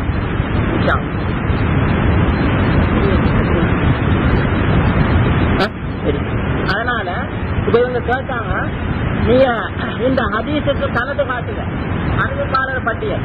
நான் டி ஜெயலலிதா அவர்கிட்ட கேட்கிறேன், நீங்க ஒரு ஹதீஸுக்கு சனத்தை கொண்டுகிட்டு வாரீங்க அத்தசனா, ஆனா ஷியாக்கள் இந்த சனத்தை ஏற்றுக்கொள்ள மாட்டாங்க.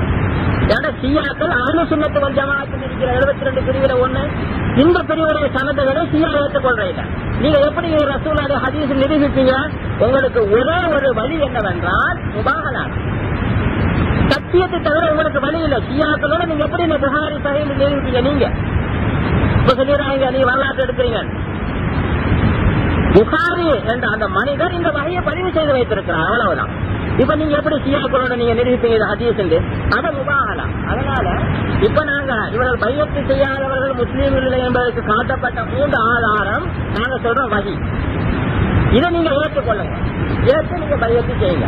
அப்படி இல்ல நீங்க தெளிவான ஆதாரம் குர்ஆன் சுன்னால காட்டுங்க, இது வந்துட்டு வகி இல்ல, பையத்து செய்யாதவர்கள் முஸ்லீம்களுக்கு ஆதாரம் காட்டுங்க.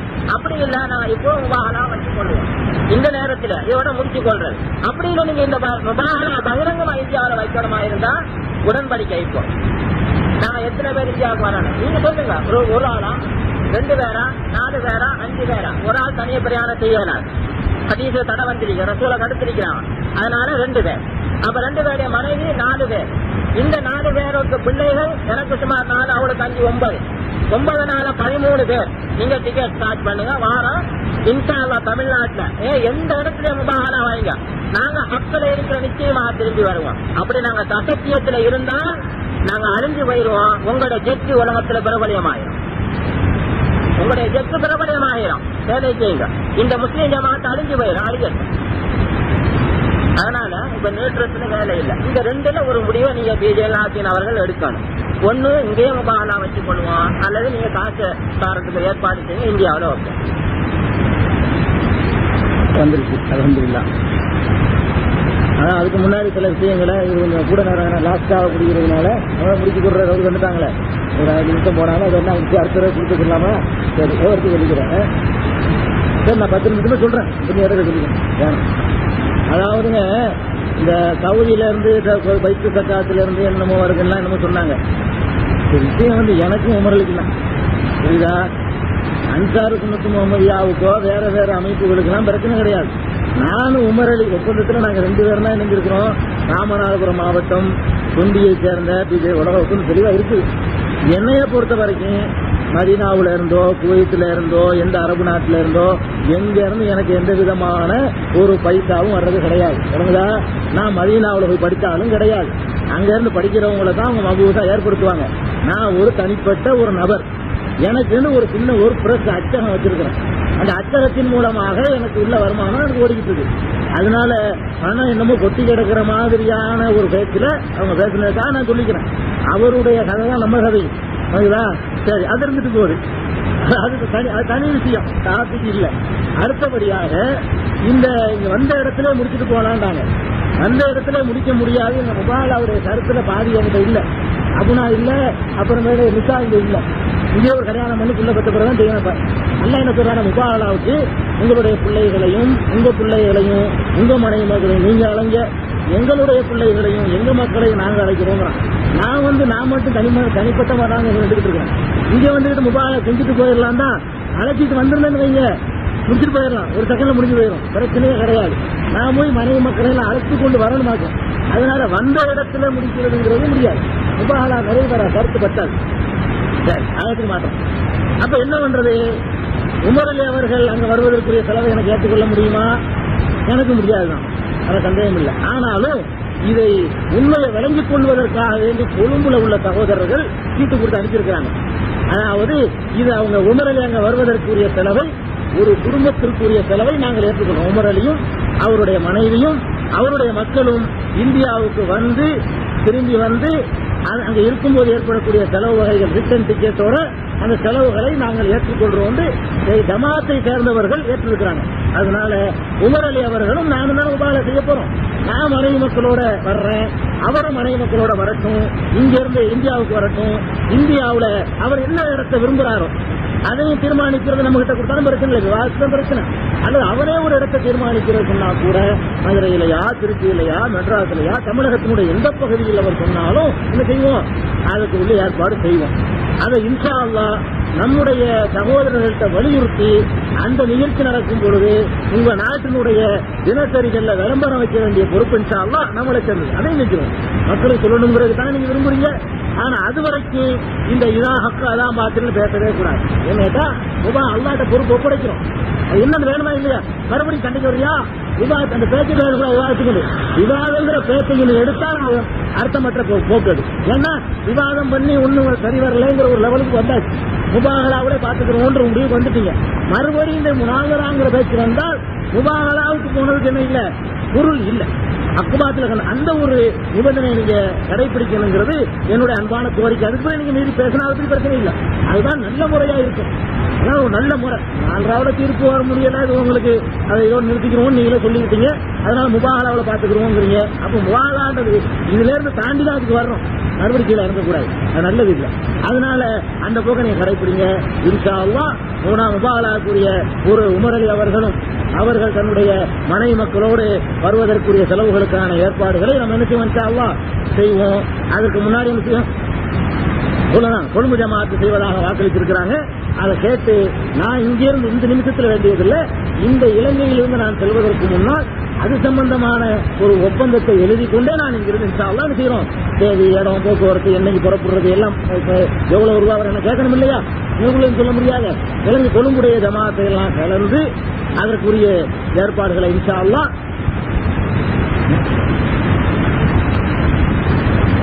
அதான் சொல்லிட்டோம்ல, அவரை தான் நம்ம கூப்பிடுறோம். அவரும் அவருடைய மனைவி மக்களோட வரலாம். அதற்குரிய செலவுகளுக்கான ஏற்பாடு இன்ஷா அல்லாஹ் நாம கொழும்பு ஜமாத்து வாக்குறுதியை வச்சு செய்கிறோம். அப்படி இல்லைன்னா கூட நம்முடைய தௌஹீதோட 5-10 ஒரு சக்தியை வெளிப்படுறதுக்காக வேண்டி அந்த பொறுப்பை நான் வேண்டாம் என்ன செய்யறேன், களத்துல இறங்கியாவது அதற்குரிய ஏற்பாடுகள் உட்பட தேதி உட்பட எல்லாவற்றையும் முடிவு செய்துட்டு இன்ஷா அல்லாஹ் இங்கிருந்து நான் புறப்படுறேன். கொழும்புல இந்த உத்தரவாதம். அப்ப இதோட என்ன செஞ்சு 4 பிரச்சனைக்கு அவங்க அந்த பிரச்சனையை விட்டுட்டு முபாகலாவுக்கு வந்துட்டதுனால அந்த முபாகலா அடிப்படையிலேயே அவங்க அதையும் ஏற்றுக்கொண்டோம். பொருளாதாரத்தை தான் காரணம் காட்டினாங்க. அதற்கும் என்னஞ்சாச்சு ஒரு ஏற்பாடு செஞ்சாச்சு. இன்ஷா அல்லாஹ் முபாகலா நடக்கும். அதை வந்து அவங்க நான் ஏற்றுக்கொண்டேன்னு அவங்க சொல்லிட்டாங்கன்னா அதோட முடிஞ்சிருக்கு. அவங்க அதுக்குரிய ஏற்பாடுகள் செய்யலாம். இதே நேரத்தில் இன்னும் பலருக்கு போகக்கூடிய ஏற்பாடுகள் செய்யறதுக்கு வேற தகவல்கள் முன்வந்திருக்கிறாங்க. ஓட குடும்பமும் வாரத்துக்கு இப்படி இல்லை எத்தனை பேர் ஒரு ஜமாத்தை சேர்ந்து போகணும். சரி, அடுத்தது ஜெயலலிதா அவங்க சொன்னாங்க, இந்த இது முடியும் வரைக்கும் எது ஹக்கு பாத்துலன்னு பேசக்கூடாது, இது பிழை. ஏன், நீங்கள் முஸ்லீம் இல்லைங்கிறதுக்கு ஆதாரம் காட்டணும். இல்ல, நாங்க ஆதாரம் காட்டுறோம், உங்களிடத்திலே ஆதாரம், இதை உடைக்கக்கூடிய ஆதாரம் உங்கள்கிட்ட இல்ல.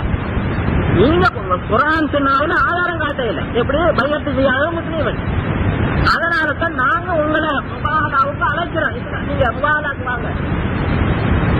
அப்ப அதனால இந்த முபாகலா செய்யும் வரைக்கும் சரி, செஞ்சதுக்கு பிறகும் சரி, இந்த கூட்டம் அக்கறை இருக்கிற கூட்டம் சொல்லிக்கிட்டு தான் இருக்கு.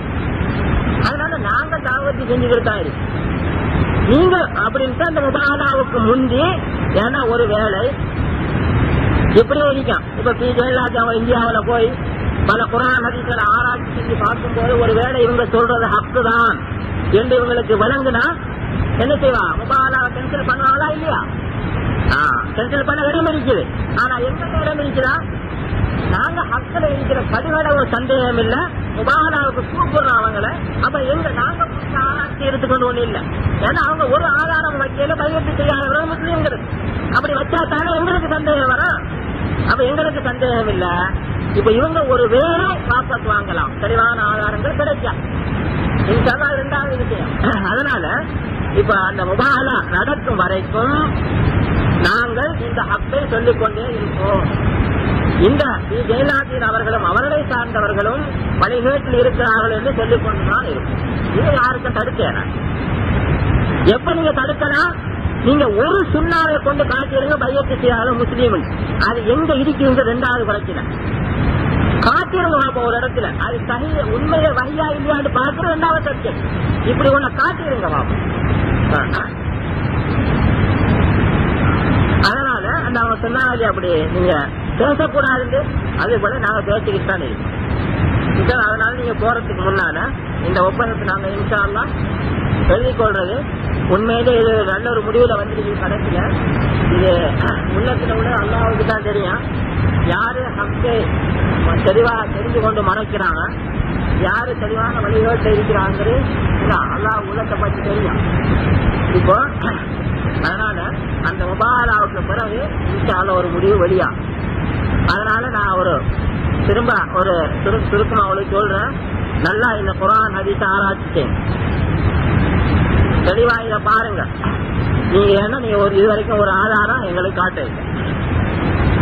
அப்ப இப்ப எப்படி இந்த கூட்டம் முடியுதுங்கிறத பத்தி அத கடையில இன்ஷாஅல்லாஹ் அறிவிப்பாங்க.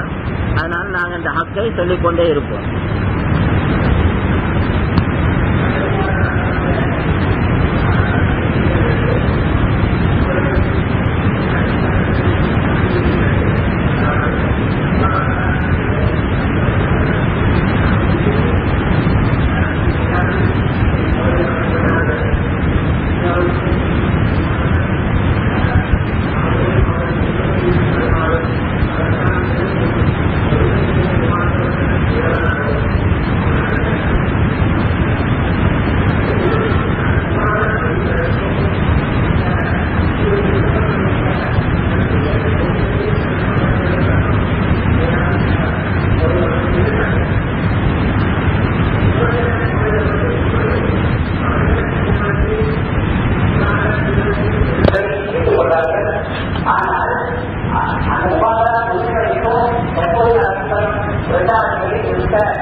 ஏற்றுக்கொள்ளணும் அந்த சேலஞ்சு பண்ணி நம்ம ஒப்புக்கொண்டு முடிஞ்சிருக்கு.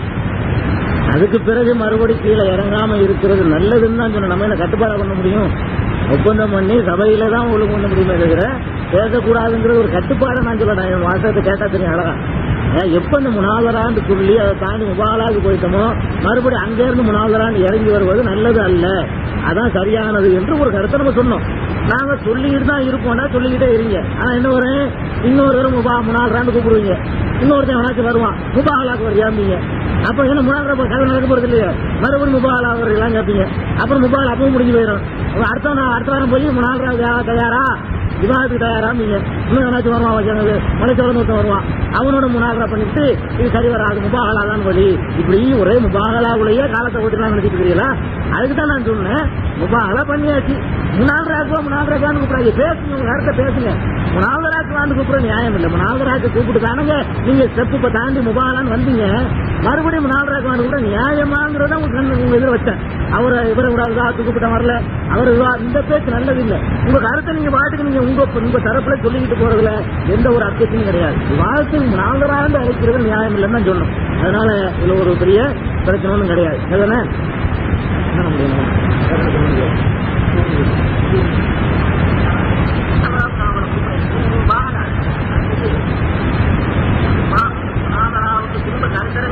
யாரு கூப்பிடுவாங்க?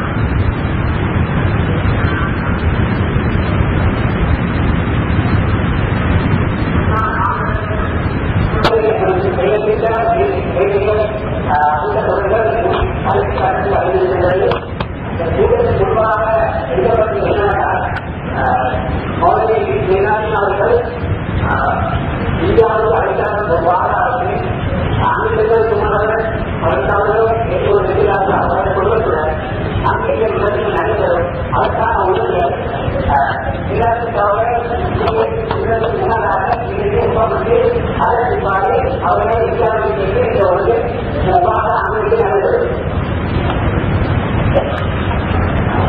என்றுதான்